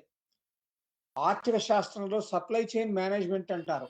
అంటే ఉత్పత్తి జరుగుతున్న స్థానం నుండి, అంటే పంట పొలాల నుండి రైతుల దగ్గర నుంచి మధ్య దళారీలు లేకుండా వాళ్లకు ఎక్కువ ధరలు ఇప్పిస్తాము అంటే రైతులకి, వాళ్ళకి మార్కెట్లో ఉండే ధరలు ఇప్పిస్తాము, ఓసారి మార్కెట్ కంటే కూడా ఎక్కువ ధరలు ఇప్పిస్తాము అనేది ఒకటి ముందు వాళ్ళు చేసే ప్రామిస్. రెండవది, వినియోగదారులకు కూడా చాలా తక్కువ ధర వస్తుంది. ఎందుకంటే మేము హోల్సేల్‌లో టోకున మేము వాళ్ళ దగ్గర ధరలు తీసుకుంటాం కాబట్టి, మధ్యధరల యొక్క వాళ్ళ కమిషన్, ఆ కమిషన్ అంతా మేము వినియోగదారులకే పాస్ చేస్తాం. దాన్ని వినియోగదారులకు పంచే పరిస్థితి అనేది జరగదు. ఓకేనండి. చూసారు కదా? సారీ. ఓకే. సారీ డిస్టర్బ్ నేను అవుతుంది. అనుకుంటాను ఆ ప్రశ్నకి సమాధానం అందింది అనుకుంటాను. ఓకేనండి. Thank you. రెండో ప్రశ్న, మీరు ప్రపంచంలోనే జనరిక్ మెడిసిన్స్ తయారు చేయడంలో మనం ఛాంపియన్స్. వివిధ దేశాలకు, అభివృద్ధి చెందినటువంటి దేశాలకు కూడా మనమే జనరిక్ మెడిసిన్ అమ్ముతాము అని చెప్పారు. కానీ మన దగ్గర జనరిక్ మెడిసిన్ మీద అనేకమైనటువంటి అపోహలు ఉన్నాయి. డాక్టర్లు కానీ, కంపెనీలు కానీ, మందుల షాపులు కానీ జనరిక్ మెడిసిన్స్ని ప్రోత్సహించడానికి రెడీగా లేరు. మరి ప్రపంచానికి అంతా మనం జనరిక్ మెడిసిన్స్ అమ్ముతున్నప్పుడు మన దేశంలో దాని వినియోగం ఎందుకు తక్కువగా ఉంది? ఇక్కడ బహుశా నేను చెప్పడంలో కొంత గ్యాప్ రావడం వల్ల ఈ అపోహ జరిగినట్టుంది. జెనరిక్ మెడిసిన్స్ అంటే నా ఉద్దేశ్యం ఏమిటి అంటే, మనం భారతదేశం ఏదైతే ఉందో విదేశాల్లో అమ్మే బల్క్ డ్రగ్స్ తర్వాత ఫార్ములేషన్స్, ఇవి రెండు మనం గుర్తించాలి. ఈ డిస్టింక్షన్ నేను చెప్పలేదు. బల్క్ డ్రగ్స్ అంటే మనం ఫైనల్ ఉత్పత్తిలో కావాల్సిన ఫార్ములేషన్స్ మెడిసిన్స్ ఏవైతే ఉన్నాయో, అంటే నేను చెప్పింది జెనరిక్ అనేది నా ఉద్దేశము బ్రాండెడ్ డ్రగ్స్ కాకుండా ఉన్నది. అదే అన్బ్రాండెడ్ డ్రగ్స్ ని మనం చాలా అత్యద్భుతంగా ప్రపంచంలో మొదటి స్థానంలో ఉన్నాం. అది మన ప్రభుత్వ గణాంకాలే చెప్తున్నాయి. ఇప్పుడు మనం టేవా అనే ఒక ఇజ్రాయేలీ సంస్థ ఉండింది, మందుల కంపెనీ. టేవా అనేది బల్క్ డ్రగ్స్ ఉత్పత్తిలో, జనరిక్ డ్రగ్స్ ఉత్పత్తిలో వాళ్ళు ప్రపంచంలోనే నెంబర్ 1 ఉండేవాళ్ళు. ఎప్పటి వరకు? 2009 వరకు. 2009 తర్వాత మనము 2 ఏళ్ళు వాళ్ళని కిందకి తోసేసాం. టేవా వెనక్కు పోయింది. భారతదేశం కంపెనీలు ఏవైతే ఉన్నాయో అవి బల్క్ డ్రగ్స్ యొక్క ఉత్పత్తుల్లో చాలా అగ్రగణ్యులుగా ఉన్నాయి. తర్వాత మళ్ళీ ఏమైంది? టేవా మళ్ళీ ముందుకొచ్చింది. కాకపోతే ఏమైందంటే 2014 నుంచి 2016 వరకు ఏవైతే ఈ పెద్ద పెట్టుబడి కంపెనీలు ఉన్నాయో, ఇప్పుడు ఫైజర్‌ని మాట్లాడుతున్నాం మనం. ఫైజర్, లేకపోతే లెడర్లీ, లేదా గ్లాక్సో స్మిత్ క్లైన్, రోష్ అని ఇట్లా జర్మనీ కంపెనీలు ఇవి కొన్ని ఉన్నాయి. హాఫ్మన్ లా రోష్, దాన్ని ఇప్పుడు మనం సనోఫీ అంటాం. ఈ కంపెనీలని నంబర్ 1 ర్యాంక్‌లో ఉన్న వాటి ఉత్పత్తి పేటెంట్లు ఏవైతే ఉన్నాయో, ఆ పేటెంట్లన్నీ అది మరుగున పడిపోతున్నాయి. వాటి యొక్క ఆ కాలం చెల్లిపోయింది. ఆ పేటెంట్ల యొక్క కాలం చెల్లిపోవడం వల్ల ఏమైందంటే, అది అందరికీ అందుబాటులోకి వచ్చే ఎవరైనా ఉత్పత్తి చేసుకునే సౌలభ్యం కలుగుతుంది దాంతో. అంటే వాళ్ళు ఏమని చెప్తామంటే మనం దాన్ని, multinational corporations have reached a patent cliff. ఆ క్లిఫ్ తర్వాత there is a valley. Cliff తర్వాత కింద ఒక లోయ ఉంది. అంటే ఆ పేటెంట్ అన్ని మొత్తం వాటి యొక్క పట్టుదల కోల్పోయాయి. ఇప్పుడు ప్రపంచంలో ఏ మందుల కంపెనీ అయినా ఆ పేటెంట్ లేని బల్క్ డ్రగ్స్‌ని వాళ్ళు ఉత్పత్తి చేసుకొని వాళ్ళ తరహాలో, ఎందుకంటే ప్రాసెస్ పేటెంట్సే కదా మనకు ఇండియాలో, భారతదేశంలో మనకు అద్భుతమైన అవకాశం కల్పించింది ప్రాసెస్ పేటెంట్స్. ప్రోడక్ట్ పేటెంట్స్‌ని మనం ఓవర్‌కమ్ చేసింది. అయితే ఆ అడ్వాంటేజ్, మనకున్న సౌలభ్యం దాన్ని ఉపయోగించుకునే పరిస్థితి ఉంది. అందువల్ల నేను చెప్పేది ఏమిటి అంటే, ఈ బల్క్ డ్రగ్స్ ఎక్స్‌పోర్ట్స్ అనేది మనకిప్పుడు వచ్చిన పోటీ ఎక్కడి నుంచి అంటే, APIs, active pharmaceutical ingredients, APIs. ఈ ఏపీఐస్ అనేది ఇప్పుడు కూడా ప్రస్తుతం ప్రపంచంలో అత్యున్నత స్థానంలో ఉన్న దేశం చైనా. అంటే మనం భారతదేశంలో ఉన్న మందుల కంపెనీలు కూడా ఏపీఐస్ లేకుండా ఫైనల్ ఉత్పత్తి, అంటే ఆ చివరి వరకు తయారు చేసే బ్రాండ్ ఏదైతుందో అది మనం చేయలేం. ఆ ఏపీఐస్ ఏవైతే ఉన్నా ఏపీఐస్‌ని మనం భారతదేశంలో ఉత్పత్తి చేసుకోలేకపోతున్నాం. దానివల్ల ప్రస్తుతం మన యొక్క అది లోటు. మనం ఏపీఐస్‌ని కూడా ఉత్పత్తి చేసుకోగలిగితే, ఈరోజు మనం ఇమ్యునలాజికల్స్ అంటే ఈ టీకాలు ఇవన్నీ ఉన్నాయి గదా! వాటిలో మనం నైపుణ్యం సంపాదించి దాదాపు ఒక 10 ఏళ్లయింది. ఈ 10 ఏళ్ల యొక్క అద్భుతమైన అవకాశాన్ని మనం ఉపయోగించుకోలేకపోయాం. నిజానికి ఇప్పుడు ప్రపంచవ్యాప్తంగా ఈ మహమ్మారి మొత్తం అన్ని దేశాల్ని కుదేలు చేసిన పరిస్థితుల్లో, మన దేశం నిజానికి వ్యాక్సిన్‌లు చాలా ఎక్కువ పరిమాణంలో దాన్ని ఉత్పత్తి చేసి, దాన్ని ఎగుమతి కూడా చేసుకునే అవకాశం ఉండింది. కానీ ఈరోజు మన ప్రభుత్వం కొన్ని సరైన నిర్ణయాలు, సరైన ప్రాధాన్యాలు, ప్రయారిటీస్ వాటిని ఆహ్, రూపొందించుకునే పరిస్థితులు లేకపోవడం వల్ల మనకిప్పుడు వచ్చే లాభం రాకపోగా, ఇప్పుడు మనం కూడా ఇంకా మనం డిపెండెన్సీ స్టేట్‌లోనే ఉండే పరిస్థితి ఉంది. అంటే మందుల పరిశ్రమలో కూడా. అయితే ఇప్పటికీ కూడా మన మందుల పరిశ్రమ చాలా అడ్వాంటేజస్ పొజిషన్‌లో ఉన్నదనే విషయంలో ప్రశ్నించిన మిత్రుడు దాని మీద సందేహం ఉంచుకోవాల్సిన అవసరం లేదు. నేను స్పష్టంగా చెప్పగలను.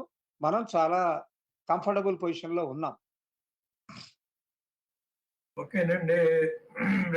ఇంకో ప్రశ్న, ప్రజలందరికీ ప్రజారోగ్యాన్ని అందుబాటులోకి తేవాలి అని చెప్పేసి మీరు అన్నారు. ఇది గవర్నమెంట్స్, ఇప్పుడు మన తెలంగాణ గవర్నమెంట్ ఉంది, 6 కొత్తగా మెడికల్ కాలేజీల్ని ప్రారంభించాలని నిర్ణయించింది. ఇది డాక్టర్లను ప్రజలకు అందుబాటులోకి తేవాలన్న నిర్ణయమా, లేకపోతే ఇప్పుడు పని చేస్తున్న కార్పొరేట్ హాస్పిటల్స్ లో, ప్రైవేట్ హాస్పిటల్స్ లో పనిచేస్తున్న డాక్టర్ల జీతాలు తగ్గించడానికి ఇది ఉపయోగపడుతుందా? ఎట్లా జరుగుతుంది? ఇది రెండు వైపులా ఇది ఉంది కదా. ఇది చాలా ఆహ్, ఏమన్నారంటే ఇప్పుడున్న ప్రస్తుత ప్రభుత్వాన్ని లేదా పద్ధతిని, విధానాన్ని, నీతుల్ని ప్రశ్నించే ప్రశ్న ఇది. ఎందుకంటే మనకు కావాల్సిన యొక్క వైద్య విద్య, దాని ప్రమాణాలు, దానికి కావాల్సిన స్థాయి మన ఇప్పుడున్న ప్రస్తుత వైద్య కళాశాలలోనే ఉన్నదా అనేది ఒక ప్రశ్న. దానికి అనుబంధంగా ఉండే ఆస్పత్రులు, ఆ ఆస్పత్రిలో అన్ని రకాలైన సౌకర్యాలు, అన్ని రకాలైన స్పెషాలిటీసు, సూపర్ స్పెషాలిటీసు, వాటికి కావాల్సిన equipment, medical equipment, surgical equipment, దానికి కావాల్సిన యొక్క ఆపరేషన్ థియేటర్సు ఇవన్నీ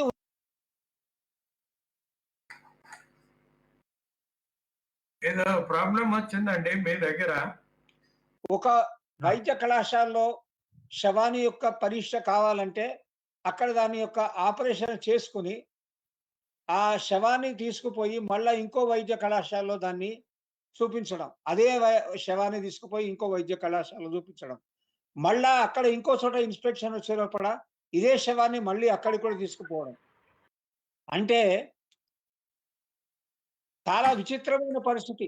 అంటే మనకు ఉన్న వైద్య కళాశాలలోనే సరిపోని పరిస్థితులు, సరిపోని సౌకర్యాలు ఇవన్నీ ఉన్నాయి. అట్లాంటప్పుడు మీకు తెలుసు, మన వైద్య కళాశాలలో ఉచిత సీట్లు ఎన్ని? విరాళాల ద్వారా, డొనేషన్స్ ద్వారా ఇచ్చే సీట్లు ఎన్ని? వైద్య కళాశాలలో ఉన్న డొనేషన్స్ యొక్క స్థాయి ఏమిటో కూడా మీ అందరికీ తెలుసు. మనందరికీ తెలుసు, తెలంగాణలో కాదు, కర్ణాటకలో వివిధ చోట్ల ప్రైవేట్ మెడికల్ కళాశాలలో కోట్లలో ఉంది దాని ధర. కాబట్టి సరైన ప్రమాణాలు, సరైన సౌకర్యాలు, సరైన పద్ధతులు రూపొందించకుండా, దాన్ని నియంత్రించకుండా, సరైన నియంత్రణ పద్ధతులను నిర్వచించకుండా, ఇట్లా ఎన్ని కళాశాలలు పెట్టుకుపోయినా కూడా అది సౌకర్యాలను ఇస్తుందా, మరి అసౌకర్యాలను ఇస్తుందా అనేది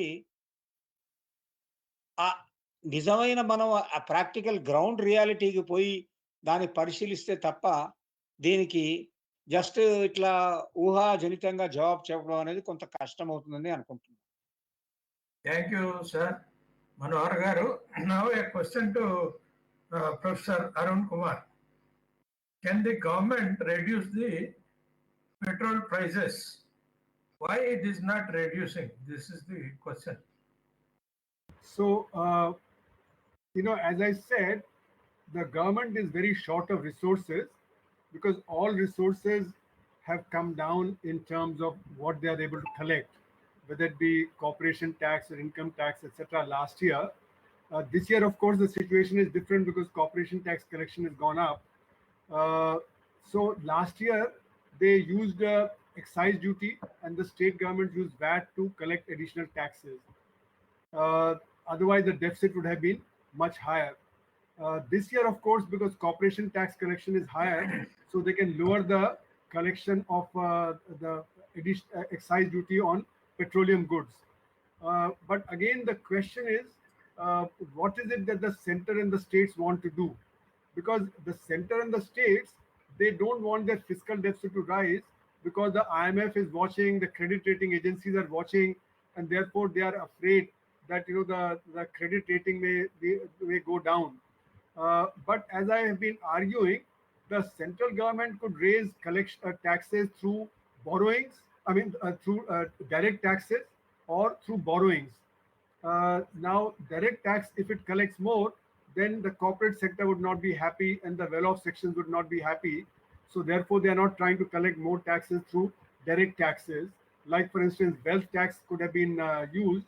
And also, now that the stock market is rising very rapidly because of a lot of transactions, the transaction tax on the stock market could have been used to collect more taxes, but they're not doing that.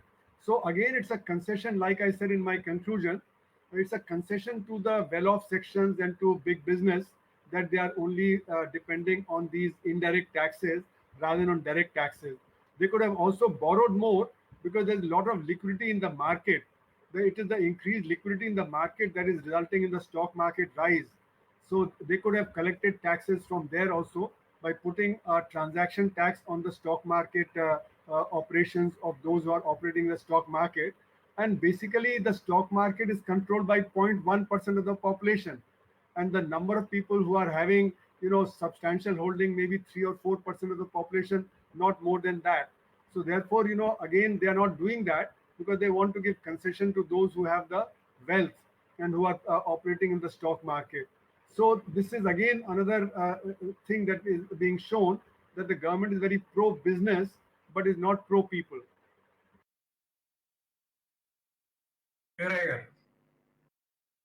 ప్రశ్న, petroleum ధరలు తగ్గించడానికి ప్రభుత్వం దగ్గర అవకాశం ఉన్నప్పటికీ ఎందుకు తగ్గించే ప్రయత్నం చేయటం లేదు అనేది ప్రశ్న.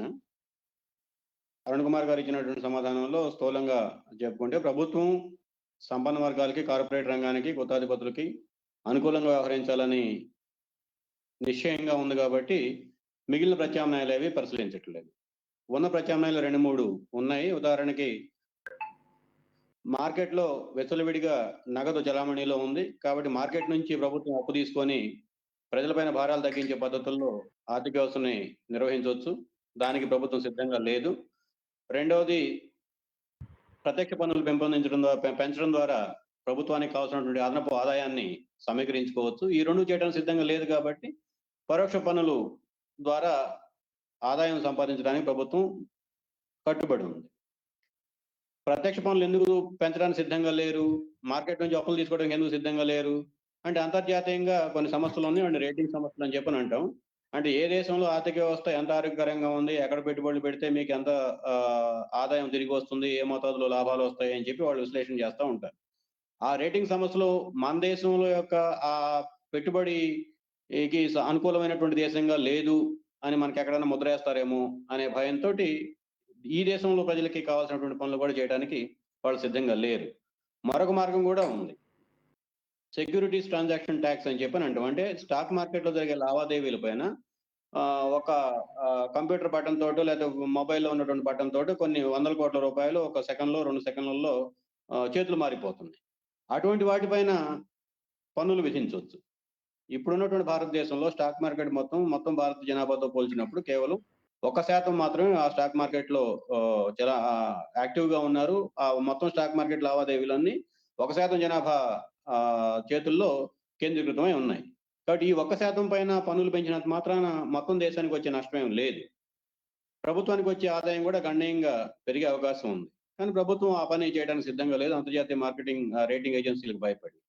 ఇట్లా అనేక రకాలైనటువంటి కారణాలు ఉన్నాయి. వీటన్నిటికీ యొక్క సారాంశం ముగింపులో అరుణ్ కుమార్ గారు చెప్పినట్లుగా ప్రభుత్వం ప్రజల పక్షాన ప్రజాహితమైనటువంటి ఆర్థిక విధానాలు రూపొందించడానికి బదులుగా కార్పొరేట్ రంగం యొక్క లాభాలు గ్యారంటీ చేయడానికి, కార్పొరేట్ రంగం యొక్క ఆధిపత్యాన్ని సజావుగా కొనసాగించడానికి కావాల్సినటువంటి పద్ధతుల్లోనే ఆర్థిక విధానాలు రూపొందించే ప్రయత్నంలో ఉంది. కాబట్టి ఈ ప్రత్యామ్నాయాలు దేన్ని కూడా స్వీకరించడానికి, అమలు చేయడానికి సిద్ధంగా లేదు.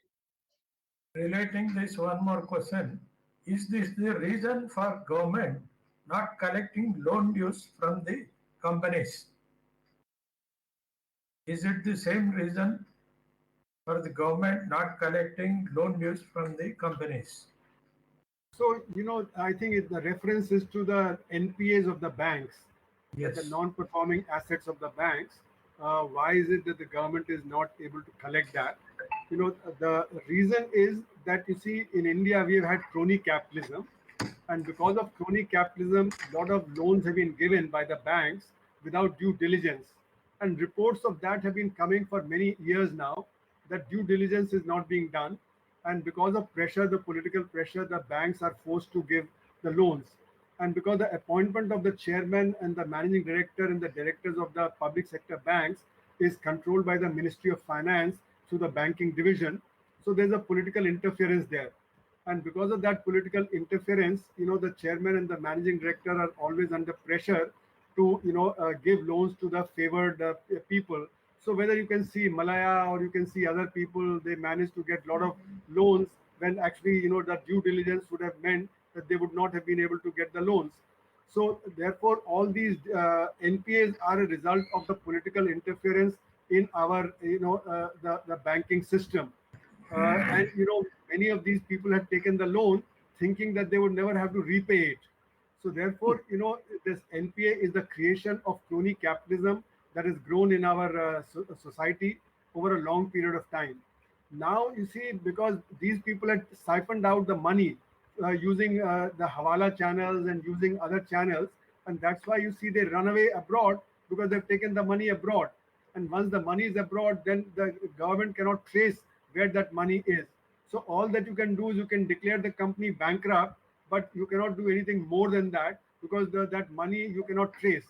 And therefore the bankruptcy is the only way that the banks can then get it off their balance sheet, and without getting that off the balance sheet, then according to RBI, you cannot operate normally to give loans, etc. So therefore, in a sense, it's a chicken and egg problem, that as long as the NPAs are high in the banks, then they are not able to carry forward their functions, and therefore their situation deteriorates. And that's why the only thing left is to write off the loans from the balance sheet and go for the recovery of some amount that you can get. And this IBC also, that has been there the huge haircuts are being taken so as to get the loans off the balance sheet of the banks. And that is where the problem is, that the public is losing the money, because the money is actually the loss of the public sector banks is the loss of the public. So again, the government is trying to shield those who had run away, those who had taken out the money. They are being shielded by this entire process. పారుబకాయలు వసూలు చేయడానికి ప్రభుత్వం సిద్ధంగా అవ్వడానికి కొరడా బడా పెట్టుబడిదారుల పట్ల ప్రభుత్వం యొక్క అనుకూలత కారణమా అనేది ప్రశ్న. అది అరుణ్ కుమార్ గారు ఇచ్చినటువంటి సమాధానంలో,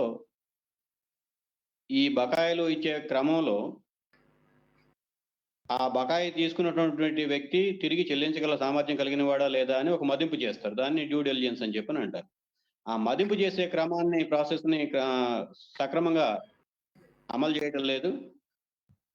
దానికి కారణం ఏంటంటే, బ్యాంకుల్లో డైరెక్టర్లుగాను, అంటే అత్యున్నత నిర్ణాయక కేంద్రంగా ఉన్నటువంటి డైరెక్టర్స్, చైర్మన్లు, వీళ్ళని అపాయింట్ చేసేది, నియమించేది రాజకీయ పలుకుబడి ఉన్న జోక్యంతో నియమిస్తున్నారు. కాబట్టి ఆ అప్పుకు వచ్చినటువంటి మరి పెద్ద మనిషి ఏ రాజకీయ పక్షానికి అనుకూలంగా ఉన్నటువంటి వాడైతే ఆ రాజకీయ పక్షం ద్వారా నియమించబడినటువంటి చైర్మన్ ఆయనకి అప్పు ఇచ్చేస్తున్నాడు. అతను తిరిగి చెల్లిస్తాడా, చెల్లించే ఉద్దేశంతో మన దగ్గర అప్పు తీసుకుంటున్నాడా, ఈ తీసుకున్న అప్పు తీసుకెళ్లి మరి పరిశ్రమ పెడుతున్నాడా, లేదంటే దేశాన్ని దాటేస్తున్నాడా, దేశం బయటికి తీసుకెళ్తున్నాడా హవాలా మార్గంలో అనేది కూడా వీళ్ళు పట్టించుకునే పరిస్థితిలో లేరు. అందుకనే మీరు చూడండి, దేశంలో అప్పులు ఎగ్గొట్టినటువంటి వాళ్ళందరూ విదేశాలకు వెళ్తున్నారు. ఎందుకని? వీళ్ళు విదేశాలకు వెళ్ళడానికంటే ముందే వాళ్ళు తీసుకున్న అప్పు విదేశాలకు చేరిపోయి అక్కడ కూర్చుంది. దాన్ని వాళ్ళు అనుభవించాలంటే వాళ్ళు విదేశాల్లోనే ఉండాలా. ఒకసారి ఆ మార్గం విదేశాల్లోకి డబ్బులు వెళ్ళిన తర్వాత దాన్ని తిరిగి తీసుకురావడం ప్రభుత్వానికి సాధ్యం కూడా కాదు. ఏ రూపంలో వెళ్ళిందో తెలుసుకోవడం కూడా వీళ్ళకి సాధ్యం కాదు. కాబట్టి ఇప్పుడు గుడ్డు ముందా పిల్ల ముందా అన్న సమస్య ప్రభుత్వం ముందు ఉంది. వారు బకాయిలు వసూలు చేయలేకపోతే ఆ బ్యాంకుల యొక్క ఆర్థిక వ్యవస్థ ఆర్థిక ఆరోగ్యం బాగుపడే పరిస్థితి లేదు. వసూలు చేయడానికి రాజకీయ ప్రయోజనాలు ఆటంకం అవుతా ఉన్నాయి. కాబట్టి రాజకీయ ప్రయోజనాల ముందు ఆర్థిక వ్యవస్థని పణంగా పెట్టడానికి ప్రభుత్వం నిర్ణయించుకుంది కనుక ఒక కొత్త చట్టాన్ని తీసుకొచ్చింది, దివాళా చట్టం.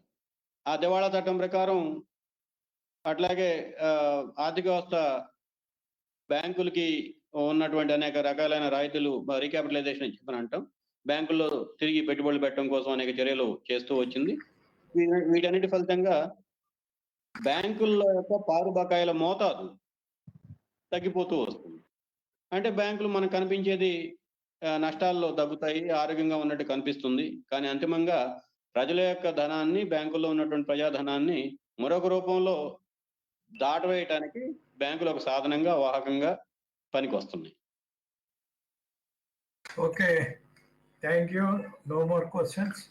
I thank Professor Arun Kumar and also Professor Manohar for their talk on this issue, and also thank the people who are viewing this program.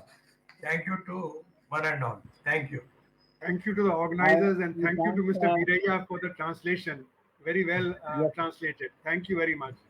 Okay. He translated wonderfully. Viraya translated wonderfully, sometimes adding illustrations which Yes. are making very, very, clear to everybody, even if they are not from economics. And I thank SVK, particularly Vinay Kumar Garu. I also thank Arun Kumar Garu, and I thank Vinay Kumar Garu for giving me this opportunity to meet Professor Arun Kumar in this panel discussion. And I thank everybody for their patience. Thank you very much. Thank you. Thanks a lot. Thank you. See you. Bye. Good to see you, Manohar. Yes.